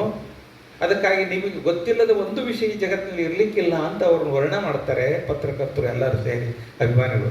ಆವಾಗ ನ್ಯೂಟನ್ ಒಂದು ಮಾತು ಹೇಳ್ತಾನೆ, ನೀವು ಹೇಳೋದು ಅಭಿಮಾನದ ಮಾತು ಅಷ್ಟೇ. ನನಗೆ ಕೇಳೋದಾದರೆ ನಾನು ಮಾಡಿದ ಕೆಲಸ ಅಂದರೆ ಸಮುದ್ರದಲ್ಲಿ ಇಲ್ಲಿ ಕುಳಿತುಕೊಂಡು ಒಬ್ಬ ಮಗು ಒಂದೊಂದು ಹಳ್ಳನ ಆರಿಸಿ ಆಟ ಆಡ್ತಾರಲ್ಲ, ಹಾಗೆ ನಾನು ಒಂದು ಜ್ಞಾನ ಸಮುದ್ರದ ಪಕ್ಕದಲ್ಲಿ ಕುಳಿತುಕೊಂಡು ಒಂದು ಹಳ್ಳ ಆಯ್ಸೀನಿ ಅಂತ ಹೇಳ್ತಾನಂತೆ. ಎಂಥ ಮಾತು. ಅದಕ್ಕಾಗಿ ಪುಣ್ಯಾತ್ಮರೇ, ನಮ್ಮ ಆಯುಷ್ಯದಲ್ಲಿ ಇದು ನೆನ್ಪಿಟ್ಕೊಂಡು ನಾವು ಎಂದೂ ಈ ಜ್ಞಾನವನ್ನು ಕುಡಿದು ಮುಗಿಸ್ಲಿಕ್ಕಾಗಲ್ಲ. ಎಷ್ಟು ಜನ್ಮ ಎತ್ತಿದರೂ ಜ್ಞಾನ ಸಾಗರ ಬಿಪ್ಪಿ ಅದು ಮುಗಿಯಲಾರದಂಥ. ಅದಕ್ಕೆ ನಾನು ಎಲ್ಲ ಕೇಳೀನಿ, ಎಲ್ಲ ಓದೀನಿ ಅಂತ ಅಲ್ಲ, ಆಯುಷ್ಯದ ಕೊನೆ ಕ್ಷಣದವರೆಗೆ ನಾವು ಓದ್ತಾನೆ ಇರಬೇಕು, ಬರೀತಾನೆ ಇರಬೇಕು, ಕೇಳ್ತಾನೆ ಇರಬೇಕು. ಆವಾಗ ಮಾತ್ರ ಏನಾದರೂ ಒಂದಿಷ್ಟು ಬೆಳಕು ಬೀಳ್ತದೆ, ಸತ್ಯ ಗೋಚರಿಸ್ತದೆ. ಅದಕ್ಕೆ ಸಾಕ್ರೆಟಿಸನ ಜೀವನದಲ್ಲಿ ನಡೆದ ಘಟನೆ ಅಪ್ಪ ಅವ್ರ ಮೇಲೆ ಅವರು ಹೇಳ್ತಿದ್ರು. ಆ ಊರಿನಲ್ಲಿ ಭಾಳ ದೊಡ್ಡ ಜ್ಞಾನಿ ಸಾಕ್ರೆಟಿಸ್, ನಿಮ್ಗೆ ಗೊತ್ತಿದೆ. ಆ ಊರಿನಲ್ಲಿ 4 ಜನ ಪಂಡಿತರು ಇದ್ರಲ್ಲ, ಅವರಂದರು ಅಲ್ಲಿ ದೇವಿಗೆ ಹೋಗಿ ಕೇಳಿದ್ರು. ಅವರು ಅಲ್ಲಿ ದೇವಿ ಕೇಳ್ತಾರೆ, ದೇವರ ಕೇಳ್ತೀರಿ ನೀವು, ಡಲ್ಕಿ ಅಂತ ದೇವಿಗೆ, ಅಮ್ಮ ಈ ಊರಲ್ಲಿ ಪಂಡಿತರು ಯಾರು ಜ್ಞಾನಿಗಳು ನಿಮ್ಮ ದೃಷ್ಟಿಯಲ್ಲಿ ಅಂತ. ಆ 4 ಜನ ಮಹಾನ್ ಪಂಡಿತರು, ನಮ್ಮೊಳಗೆ ಯಾರಾದರೂ ಒಬ್ಬರು ಹೆಸರು ಹೇಳ್ತಾ ದೇವಿ ಅಂತ ಹೋಗಿದ್ರು ಅವರು. ಅದರ ದೇವಿ ಇವ್ರದ್ದು ಯಾರು ಹೆಸರು ಹೇಳಿಲ್ಲಂತೆ. ಆ ಡೆಲ್ಪಿ ದೇವಿ ಏನು ಹೇಳಿದ್ಲು, ಇಲ್ಲೊಬ್ಬ ಬಡಿಗ ಇದ್ದಾನೆ ಈ ಊರಲ್ಲಿ ಅಥೆನ್ಸ್ ಪಟ್ಟಣದಲ್ಲಿ, ಅವನಿಗೆ ಸಾಕ್ರೆಟಿಸ್ ಅಂತ ಕರೀತಾರೆ, ಅವ ಭಾಳ ದೊಡ್ಡ ಜ್ಞಾನಿ ಅಂತ ಹೇಳಿದ್ಲಂತೆ. ಅವಾಗ ಅವ್ರಿಗೆ ಆಶ್ಚರ್ಯ ಆಯಿತು, ನಮ್ಮ ಹೆಸರು ಬರಲಿಲ್ಲ. ಸರಿ, ಅವ ಎಂಥ ಜ್ಞಾನಿ ಅದನ್ನು ಹೋಗಿ ನೋಡೇನೆ ಬಿಡೋಣ ಅಂತ ಆದ್ರೆ 4 ಮಂದಿ ಹೋಗಿ ಅವ ಬಡಿಗೆಗೆ ತನ್ನ ಕಟಿ ಓದ್ಕೋತಾನೆ. ಆವಾಗ ಅವ್ರು ಹೋಗಿ ಯಾರು ನೀನು ಅಂತ ಕೇಳಿದ್ರು ಅವನಿಗೆ. ನಾನು ಯಾರು ನನಗೆ ಗೊತ್ತಿಲ್ಲ, ಆದರೆ ಎಲ್ಲರೂ ಸಾಕ್ರೆಟಿಸ್ ಅಂತ ಕರೀತಾರೆ ಅಂತ ಹೇಳಿದೆ. ನಾನು ಯಾರು ನನಗೆ ಇನ್ನೂ ಗೊತ್ತಾಗಿಲ್ಲಪ್ಪ. ಹಾಂ, ಎಂಥ ವಿಚಿತ್ರ ಪರಿಚಯವ. ಸರಿ, ಹಾಗಾದರೆ ನೀನು ಭಾಳ ಜ್ಞಾನಿ ಅಂತ ಹೌದೇನೋ ಅಂತ ಕೇಳಿದ್ರು. ಯಾರು ಹೇಳಿದ್ರು ನಿಮಗೆ ಅಂತಂದ್ರೆ, ನನ್ನಷ್ಟು ಅಜ್ಞಾನಿ ಯಾರೂ ಇಲ್ಲ. ಅವನು ಹೇಳ್ತಾನೆ ಸಾಕ್ರೆಟಿಸ್, ನಾನು ಇನ್ನೂ ಭಾಳ ತಿಳ್ಕೊಬೇಕಾಗಿದೆಪ್ಪ, ನನ್ನಷ್ಟು ಅಜ್ಞಾನಿ ಯಾರೂ ಇಲ್ಲ, ನಿಮ್ಗೆ ಯಾರು ಹೇಳಿದ್ರು ನನ್ನ ಜ್ಞಾನಿ ಅಂತ. ಆವಾಗ ಅವ್ರು ಹೇಳಿದರು, ಆ ಡೆಲ್ಪಿ ದೇವಿ ಹೇಳ ಅಂತ. ಬಹುಶಃ ತಪ್ಪಿ ಹೇಳಿರ್ಬೇಕು ರಾಧೇಶ್ವರಕ್ಕೆ. ನನ್ನಷ್ಟು ಅಜ್ಞಾನಿ ಇಲ್ಲಿ ಯಾರೂ ಇಲ್ಲ ಈ ಊರಲ್ಲಿ, ದಯವಿಟ್ಟು ಕ್ಷಮಿಸಬೇಕು ಅಂತ. ಆವಾಗ ಅವ್ರು ಓಡಿ ಹೋದ್ರೆ ನೇರವಾಗಿ ಎಲ್ಲಿಗೆ, ಡೆಲ್ಪಿ ಹತ್ರ ಹೋಗಿ, ಯಾಕೆ ಬಂದ್ರಪ್ಪ ಮತ್ತಂತ ಕೇಳಿಲ್ಲ ದೇವಿ. ಇಲ್ಲ, ನೀ ಹೇಳಿದ್ದೆಲ್ಲ ಸಾಕ್ರೆಟಿಸ್ ಭಾಳ ಜ್ಞಾನಿ ಅಂತ, ಅವನೇ ಸ್ವತಃ ಹೇಳ್ಯಾನ ನನ್ನಷ್ಟು ಅಜ್ಞಾನಿ ಯಾರು ಇಲ್ಲ ಅಂತ. ಅದಕ್ಕೆ ನಾವು ನಿಮಗೆ ಮತ್ತೆ ಕೇಳಕ್ಕೆ ಬಂದೀವಿ, ನೀ ಹೆಂಗೆ ಹೇಳಿದೆ ಜ್ಞಾನಿ ತಮ್ಗಳೇ, ಜ್ಞಾನಿಗಳಾದವ್ರು ಎಂದೂ ನಾ ಜ್ಞಾನಿ ಅಂತ ಅನ್ನಂಗಿಲ್ಲಪ್ಪ, ಅದಕ್ಕಾಗಿ ಅವನು ದೊಡ್ಡ ಜ್ಞಾನಿ ಅಂತೇಳಿ. ಅದಕ್ಕಾಗಿ ನಾಟದಲ್ಲಿ ಇರ್ತಕ್ಕಂಥ ಪೂಜ್ಯರವರೆಲ್ಲ ಹಗಲಿರಳು ಅವ್ರ ಜೊತೆಗೆ ಪ್ರವಚನ ಆಗಿರ್ಬೋದು, ಅವ್ರು ಎಲ್ಲಿರ್ತಾರೆ ಅಲ್ಲೇ ಅವ್ರ ಜೊತೆಗೆ ಕೂಡಿ ಅವರ ಸೇವೆಯನ್ನು ಮಾಡಿ ತಮ್ಮ ಜೀವನವನ್ನಾಗಿ ಪಾವನಾಗಿ ಮಾಡಿಕೊಂಡಿರ್ತಕ್ಕಂಥ ಪೂಜ್ಯರು ಈಗಾಗಲೇ ತಾವೆಲ್ಲ ಮಾತನಾಡಿದ್ದಾರೆ. ಒಂದು ಮಾತನ್ನು ಹೇಳಕ್ಕೆ ಇಚ್ಛೆ ಪಡ್ತಾನೆ. ಆತ್ಮೀಯರೇ, ಎಷ್ಟೋ ವರ್ಷ ಆಗಿ ಹೋಯಿತು ನಮ್ಮ ಮೂಡಲಗಿ ನಗರದಲ್ಲಿ ಮತ್ತು ಕಲ್ಲೋಳಿ ಪಟ್ಟಣದೊಳಗೆ ಸಿದ್ದೇಶ್ವರ ಸ್ವಾಮಿಗಳ ಪ್ರವಚನವನ್ನು ನೀವೆಲ್ಲ ಕೇಳಿದ್ದೇವೆ. ಕಲ್ಲೋಳಿ ಒಳಗಿದ್ದಂಥ ಸಂದರ್ಭದೊಳಗ ಶ್ರೀಮಠಕ್ಕೊಮ್ಮೆ ದಯಮಾಡಿಸಿ ಬೆಳಗಿನ ಜಾವ ಆಶೀರ್ವಚನವನ್ನು ಮಾಡಿದ್ದಾರೆ. ನಾವು 1 ತಿಂಗಳ ಕಲ್ಲೋಳಿಗೂ ಹೋಗಿದ್ದೇವೆ, ಮೂಡಲಗಿ ಒಳಗೂ ಪ್ರವಚನ ಇದ್ದಂಥ ಸಂದರ್ಭದೊಳಗೆ ಬಂದಿದ್ದೇವೆ. ಆ ಸಂದರ್ಭದೊಳಗೆ ಅವ್ರು ಬಂದದ್ದನ್ನು ಶ್ರೀಮಠಕ್ಕೆ ಬಂದು ತಮ್ಮ ಆಶೀರ್ವಚನವನ್ನು ಮಾಡಿ ಭಾಳ ಸುಂದರವಾಗಿರ್ತಕ್ಕಂಥ ಮಾತುಗಳನ್ನು ಹೇಳಿ ಹೋಗಿದ್ದನ್ನು ನೀವೆಲ್ಲ ನೋಡಿದ್ದೇವೆ. ಅದ್ರ ಜೊತೆಗೆ ಅವ್ರ ಮಾತುಗಳು ಅವತ್ತಿನ ಆಶೀರ್ವಚನ 1 ತಿಂಗಳ ಪರ್ಯಂತರವಾಗಿ ನಿಮಗೆಲ್ಲ ಗೊತ್ತಿದೆ. ಅವ್ರ ಮಾತುಗಳು ಪಕ್ಷಿ, ಗಿಡ, ಸುಂದರವಾಗಿರ್ತಕ್ಕಂಥ ತೋಟ, ಹಳ್ಳ, ಸಮಾಜವನ್ನು ಬಿತ್ತರಿಸುವಂಥ ಕೆಲಸವನ್ನು ಪೂಜ್ಯ ಸಿದ್ದೇಶ್ವರ ಮಹಾಸ್ವಾಮಿಗಳು ಮಾಡ್ತಾ ಬಂದರು. ಯಾಕೆ ಮಾಡಿದ್ರಂದರೆ, ಪೂಜ್ಯ ಸಿದ್ದೇಶ್ವರ ಸ್ವಾಮಿಗಳು ಅವರ ಮಾತುಗಳು ಹೇಗಿರ್ತವೆಂದರೆ, ಸಣ್ಣ ಮಗುವಿನ ಭಾವನೆಯೊಳಗೆ ಆ ಮಗುವಿಗೆ ಹಣ್ಣನ್ನು, ಬಾಳೆಹಣ್ಣನ್ನು ಸಿಪ್ಪಿಸುವುದು ಯಾವ ರೀತಿಯಾಗಿ ತಾಯಿ ಕೊಡ್ತಾಳೋ ಆ ರೀತಿಯಾಗಿರ್ತಕ್ಕಂಥ ಮಾತುಗಳನ್ನು, ಪ್ರವಚನಗಳನ್ನು, ಆಶೀರ್ವಚನಗಳನ್ನು ಮಾಡಿರ್ತಕ್ಕಂಥ ಏಕೈಕ ಸಂತ ನಮ್ಮ ನಾಡಿನೊಳಗೆ ಯಾರಾಗಿದ್ದರೆ ಅದು ಸಿದ್ದೇಶ್ವರ ಮಹಾಸ್ವಾಮಿಗಳು ಅಂತಕ್ಕಂಥದ್ದನ್ನು ನಾವೆಲ್ಲ ಹೆಮ್ಮೆಯಿಂದ ಹೇಳಬೇಕಾಗುತ್ತೆ. ಯಾಕಂದರೆ ಭಾಳ ಸುಂದರವಾಗಿರ್ತಕ್ಕಂಥ ಮಾತುಗಳನ್ನು ಹೇಳ್ತಾ ಬಂದರು. ಅವರು ಯಾವುದನ್ನೇ ಇಟ್ಕೊಳ್ಳಿಲ್ಲ. ಇವತ್ತು ಒಬ್ಬ ಮನುಷ್ಯನಿಗೆ ಹಿಂಗೆ ಮಾಡಬಾರ್ದು ಅಂದ್ರೆ ನೋವು ಆಗ್ತೈತಿ, ಈ ರೀತಿ ಮಾಡಬಾರ್ದು ನೋವು ಆಗ್ತೈತೆ. ನಾವೇ ಬದಲಾವಣೆ ಆಗಬೇಕು, ನಮ್ಮಿಂದ ಸಮಾಜ ಬದಲಾವಣೆ ಆಗಬೇಕು, ನಮ್ಮಿಂದ ಜನ ಬದಲಾವಣೆ ಆಗಬೇಕು. ನಾವೆಲ್ಲ ಗ್ರಂಥಗಳನ್ನು ಓದಿದ್ದೇವೆ, ಇತಿಹಾಸವನ್ನು ಓದಿದ್ದೇವೆ. ಬುದ್ಧ ಹೊಂಟನಂದರೆ ಬುದ್ಧನಿಂದ ಸಮಾಜ ಹೋಗ್ತಿತ್ತು, ಜನ ಹೋಗ್ತಿತ್ತು ಅಂತೆಲ್ಲ ನಾವು ಕೇಳಿದ್ದೇವೆ. ಗ್ರಂಥದೊಳಗೆ ಕೇಳಿದ್ದೇವೆ, ಪ್ರವಚನದೊಳಗೆ ಕೇಳಿದ್ದೇವೆ, ಪುರಾಣದೊಳಗೆ ಕೇಳಿದ್ದೇವೆ. ಬುದ್ಧ ಎಲ್ಲಿರ್ತಾನೆ ಅಲ್ಲಿ ಜನ ಇರ್ತಿತ್ತು, ಬುದ್ಧನ ಮಾತುಗಳನ್ನು ಕೇಳ್ತಿದ್ರು, ಬುದ್ಧನಿಂದ ಬದಲಾವಣೆ ಆಗ್ತಿದ್ರು ಅಂತೇಳಿ ನಾವೆಲ್ಲ ಕೇಳಿದ್ದೇವೆ. ಆದರೆ ಅವತ್ತನ್ನು ಕೇಳಿದ್ದೇವೆ ಅಷ್ಟೇ. ಆದರೆ ಇವತ್ತಿನ ಆ ಬುದ್ಧನ ರೂಪದೊಳಗೆ ಕಂಡಿರ್ತಕ್ಕಂಥದ್ದಂದರೆ ಅದು ಸಿದ್ದೇಶ್ವರ ಮಹಾಸ್ವಾಮಿಗಳು ಅನ್ನೋದನ್ನು ನಾವೆಲ್ಲ ಮನಗಂಡ ಹೇಳಬೇಕಾಗುತ್ತೆ. ಯಾಕಂದರೆ ಇವತ್ತು ಸಾಯಂಕಾಲ ಪ್ರವಚನ ಅಂದರೆ ಬರಬೇಕಾದ್ರೆ ಟೈಮ್ ನಾವು 6 ಗಂಟೆ ಹಾಕಿದರೆ 8 ಗಂಟೆ 9 ಗಂಟೆ ನೋಡ್ತೇವೆ ನಾವೆಲ್ಲ. ಇನ್ನೂ ಕೂಡಲಿ ಅಂತೇಳಿ ನೋಡ್ತಿರ್ತೇವೆ. ಬೆಳಗಿನ 6 ಗಂಟೆ ಪ್ರವಚನ ಸಿದ್ದೇಶ್ವರ ಸ್ವಾಮಿಗಳು ಅಂದರೆ 4 ಗಂಟೆಗೆ ಇಲ್ಲಿ ಬಂದು ಕುಂತಿದ್ದನ್ನು ನಾವೆಲ್ಲ ನೋಡಿದ್ದೇವೆ. 4 ಗಂಟೆ 5 ಗಂಟೆಗೆ ಬಂದು ಕುಂತಿದ್ದನ್ನು ನೋಡಿದ್ದೇವೆ. ಅಂದರೆ ಅದು ಯಾವ ಶಕ್ತಿ ಅಂದರೆ ಸಿದ್ದೇಶ್ವರ ಸ್ವಾಮಿಗಳು ಏನು ನಂಬಿರ್ತಕ್ಕಂಥ ಜ್ಞಾನ ಇದೆಯಲ್ಲ, ಅಂಥ ಮಾತುಗಳು ಏನಿದಾವಲ್ಲ, ಅಂಥ ಮಾತುಗಳನ್ನು ಶಕ್ತಿ ಎಲ್ಲರನ್ನ ಆಕರ್ಷಣೆ ಮಾಡಿ ತರುವಂಥ ಕೆಲಸವನ್ನು ಮಾಡಿದರು. ದಾಸಿಮಾರಿ ಒಂದು ಮಾತನ್ನು ಹೇಳ್ತಾರೆ ಭಾಳ ಸುಂದರವಾಗಿ. ದಾಸಿಮಾರರು ಒಂದು ಮಾತನ್ನು ಭಾಳ ಚೆನ್ನಾಗಿ ಹೇಳ್ತಾರೆ. ಏನು ಹೇಳ್ತಾರಪ್ಪ ಅಂದರೆ ಬಹಳ ಅದ್ಭುತವಾಗಿರ್ತಕ್ಕಂಥದ್ದು. ಕರಿಯನಿತ್ತಡವಲ್ಲೆ ಸಿರಿಯನಿತ್ತಡವಲ್ಲೆ ಹಿರಿದಪ್ಪ ರಾಜವನಿತ್ತಲವಡೆ ಹಿರಿದಪ್ಪ ರಾಜವನಿತ್ತಡವಲ್ಲೆ ನಿಮ್ಮ ಶರಣರ ಸುಳ್ಳುಡಿ ಒಂದು ಅರಗಳ ಇತ್ತಡೆ ನಿಮ್ಮ ನಿತ್ಯ ಕಾಣ ರಾಮನಾಥ ಅಂತೇಳಿ ದಾಸಿಮಾರು ಹೇಳ್ತಾರೆ. ಭಗವಂತನ ಮುಂದೆ ಕೈ ಮುಖಂದು ಕುತ್ಕೊಂಡಿರ್ತಾರೆ. ಭಗವಂತ ಪ್ರತ್ಯಕ್ಷ ಆಕಾನ್ ಪ್ರತ್ಯಕ್ಷ ಕೇಳ್ತಾನೆ, ಏನು ಬೇಕು ನಿನಗೆ ಅಂತ ಕೇಳ್ತಾನೆ. ಏನು ಬೇಕು ಅಂತ ಕೇಳ್ತಾನೆ. ನಿಮಗೆ ಬೇಕಂತ ಕೇಳಿದ್ರೆ ಏನಂತಿದ್ವಿ? ಸಿರಿ ಕೊಡು, ಸಂಪತ್ತು ಕೊಡು, ಬಂಗಾರ ಕೊಡು, ಐಶ್ವರ್ಯ ಕೊಡು, ಮನೆ ಮೇಲೆ ಮನೆ ಕೊಡು ಅಂತ ಕೇಳ್ತಿದ್ವಿ ನಾವು. ವಾಹನ ಕೊಡು, ಆಸ್ತಿ ಕೊಡು ಅಂತ ಕೇಳ್ತಿದ್ವಿ. ಕೇಳ್ತಾನೆ ಭಗವಂತ ಭಾಳ ಚೆನ್ನಾಗಿ ಒಂದು ಮಾತನ್ನು ಕೇಳ್ತಾನೆ. ಏನು ಬೇಕು ಕೇಳು, ನಿನ್ನ ಭಕ್ತಿಗೆ ಮೆಚ್ಚಿದ್ದೇನೆ, ನಿನ್ನ ಜ್ಞಾನಕ್ಕೆ ಮೆಚ್ಚಿದ್ದೇನೆ ಅಂತೇಳಿ ಭಗವಂತ ದಾಸಿಮಾರನ್ನ ಕೇಳ್ತಾನೆ. ಕೇಳಿದಾಗ ಅಂತಾನೆ ಭಾಳ ಸುಂದರವಾಗಿ ನನಗೇನು ಬೇಡ ಅಂತಾನೆ. ನನಗೇನು ಬೇಡ ಅಂತ ಹೇಳ್ತಾನೆ. ಆದರೂ ಕೇಳೋದಿಲ್ಲ. ನೀನು ಭಕ್ತಿ ಮೆಚ್ಚಿದ್ದೇನೆ, ಏನು ಕೇಳ್ತಿ ಕೇಳು ಅಂದ. ಅವಾಗ ಭಾಳ ಚೆನ್ನಾಗಿ ಹೇಳ್ತಾನೆ. ಕರಿ ಏನಿತ್ತಡೆಯವಲ್ಲೇ, ಕರಿ ಅಂದರೆ ಆನೆ. ಎಂಥ ಆನೆ? ಇಲ್ಲಿ ಅಲ್ಲಿ ಅಲ್ಲ, ಮೈಸೂರು ಪಟ್ಟದ ಆನೆ ಕೊಡ್ತೇನೆ ತಗೋ ಅಂದ. ಬೇಡ ಅಂದ. ಅಂತ ತಗೊಂಡು ನಾ ಏನು ಮಾಡಲಿ ಅಂದ. ಮೈಸೂರು ಪಟ್ಟದ ಆನೆ ಕೊಡ್ತೇನೆ ತಗೋ ಅಂದ. ಅಲ್ಲೇ ಅಂದ. ಹಿರಿದಾದ ಸಂಪತ್ತು ಕೊಡ್ತೇನೆ, ಶ್ರೀಮಂತಿಕೆ ಕೊಡ್ತೇನೆ ತಗೋ ಅಂದ. ಅದು ಬೇಡ ಅಂದ. ಅಧಿಕಾರ ಕೊಡ್ತೇನೆ ತಗೋ ಅಂದ. ಅದು ಬೇಡ ಅಂದ. ಯಾವುದು ಬೇಡ. ಏನಾದ್ರು ಕೊಡೋದು ಅಂತಕ್ಕಂಥದ್ದು ಇತ್ತಪ್ಪ ಅಂದರೆ ಮಹಾತ್ಮರ ಮಾತುಗಳೇನದವಲ್ಲ, ಶರಣರ ಮಾತುಗಳೇನದವಲ್ಲ, ಸಂತರ ಮಾತುಗಳೇನದವಲ್ಲ, ಅಂಥ ಮಾತುಗಳನ್ನು ಕೊಟ್ಟುಬಿಡು. ನನ್ನ ಜೀವ ಇರುವ ತನಕ ನಿನ್ನದೇ ನಾಮಸ್ಮರಣೆ ಮಾಡ್ತೇನೆ ಅಂತೇಳಿ ದಾಸಿಮಾರು ಹೇಳ್ತಾ ಬಂದ್ರಂತೆ.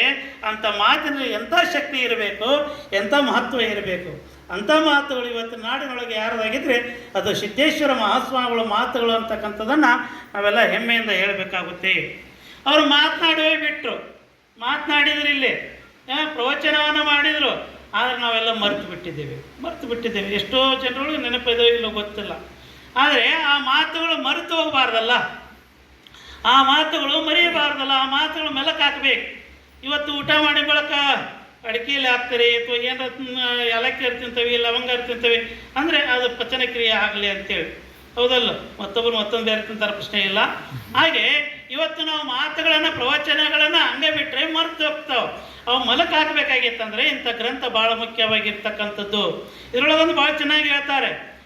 ಅಲ್ಲವ ಒಂದು ಮಾತು ಹೇಳ್ತಾನೆ ಭಾಳ ಚೆನ್ನಾಗಿ.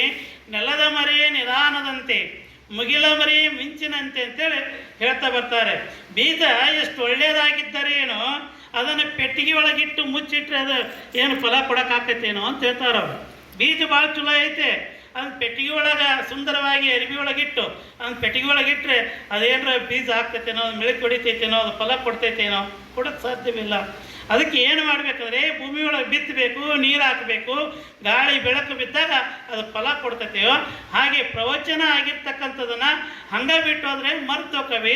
ಆ ಪ್ರವಚನಕ್ಕೊಂದು ನೀರನ್ನು ಹಾಕಬೇಕು, ಅದಕ್ಕೆ ಗಾಳಿ ಬೆಳಕು ಬಿಡಿಸ್ಬೇಕಂತೇಳಿ ಅದನ್ನು ಜ್ಞಾನಗಂಧ ಅಂತಕ್ಕಂಥ ಆಧ್ಯಾತ್ಮಿಕವಾಗಿರ್ತಕ್ಕಂಥ ಅವರು ಮಾತನಾಡಿರ್ತಕ್ಕಂಥ ಮಾತುಗಳನ್ನು, ಅವರು ಹೇಳಿರ್ತಕ್ಕಂಥ ಪ್ರವಚನಗಳನ್ನು ಒಂದು ಬುಕ್ಕ ಮುಖಾಂತರವಾಗಿ ತಂದು ಸಮಾಜಕ್ಕೆ ಲೋಕಾರ್ಪಣೆ ಮಾಡುವಂಥ ಕೆಲಸವನ್ನು ಈ ಗ್ರಾಮದೊಳಗೆ ಯಾರು ಮಾಡಾಕತ್ಯಾರಂದರೆ ಅದು ಬಾಲಶೇಖರ್ ಬಂದಿ ಸರ್ ಮಾಡಾಕತ್ಯಾರ ಅಂತಕ್ಕಂಥದ್ದನ್ನು ನಾವೆಲ್ಲ ಹೆಮ್ಮೆಯಿಂದ ಹೇಳಬೇಕಾಗುತ್ತೆ.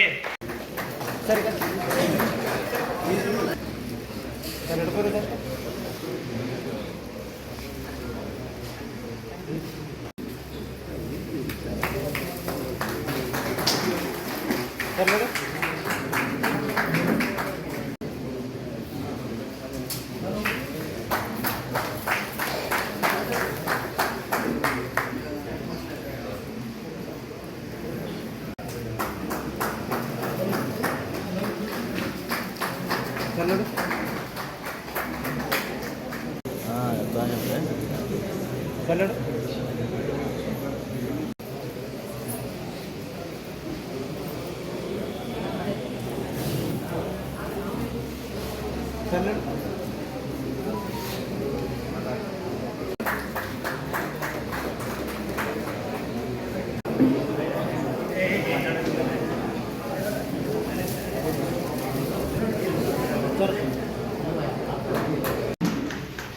ಶ್ರೀ ರಾಮನಗರಿಯವರು ವೇದಿಕೆ ಬರಬೇಕು. ಬಂದಿರುವಂತಹ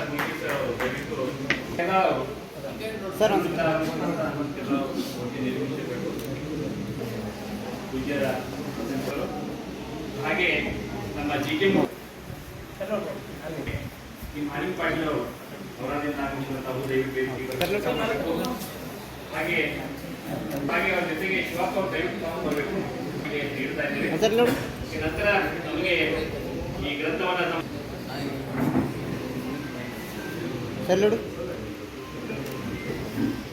professor doctor B C Patil ಅವರು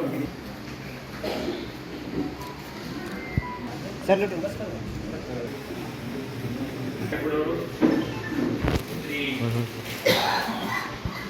ಹನಗಾರವರು, ಹಾಗೆ ನಮ್ಮ ಚಂದ್ರಶೇಖರ್ ಪದ್ದರ್ ಅವರು, ಮಂಜುನಾಥ್ ಅವರು, ಜೊತೆಗೆ ನಮ್ಮ ಸಾರ್ವಜನಿಕ ತತ್ವ ಪದವನ್ನು ಬಹಳ ಸ್ವಾಮಿಯವರ ಅವರ ಪದ್ಯವನ್ನು ಬಹಳ ಸುಂದರವಾಗಿ ಗಾಯನ ಮಾಡಿದಂಥ ಶಿವಾನಂದ ಬಿದಿರಿಯವರು ಖ್ಯಾತ ಗಾಯಕರು, ಅವರು ವೇದಿಕೆ ಮಾಡಬೇಕು. ಹಾಗೆ ಇನ್ನೂ ಅನೇಕ ಆತ್ಮೀಯರು ನಮ್ಮಲ್ಲಿ ಇದ್ದಾರೆ. ಹಾಗೆ ನಮ್ಮ ಪ್ರೊಡ್ಯೂಸರ್ ಖ್ಯಾತ ಸಾಹಿತಿಗಳು, ಕಥೆಗಾರರು, ಲೇಖಕರು ದಯವಿಟ್ಟು ವೇದಿಕೆಗೆ ಬಂದು ಹಾಗೆ ಪ್ರೊಡ್ಯೂಸರ್ ಅವರು ದಯವಿಟ್ಟು ವೇದಿಕೆಗೆ ಬರಬೇಕು. ಮತ್ತೆ ಎಡಿಟ್ ಮಾಡಬೇಕು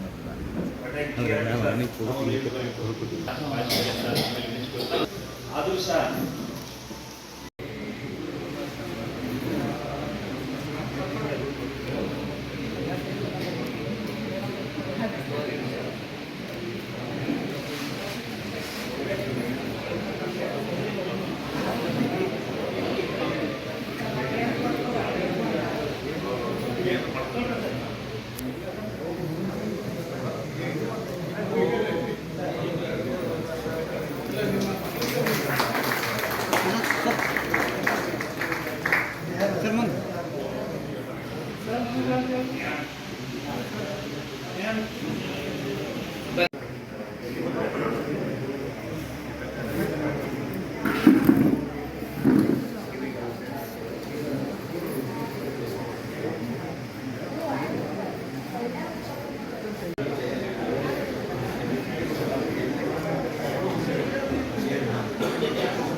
ಹುಸಿ ಮಾತು ಬಿರುನುಡಿಗಳೊಂದಿಲ್ಲ, ಮನದಿ ಬೇಕು ಬೇಡಗಳಿಲ್ಲ, ಕೋಪತಾಪಗಳಿಲ್ಲ.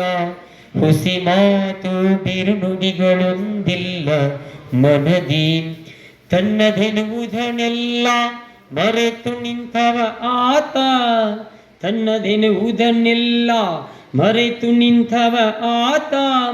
ಸಂತನೆಂದರೆ ಯೋಗಿ ಮುದ್ದುರಾಮ, ಸಂತನೆಂದರೆ ಯೋಗಿ ಮುದ್ದುರಾಮ.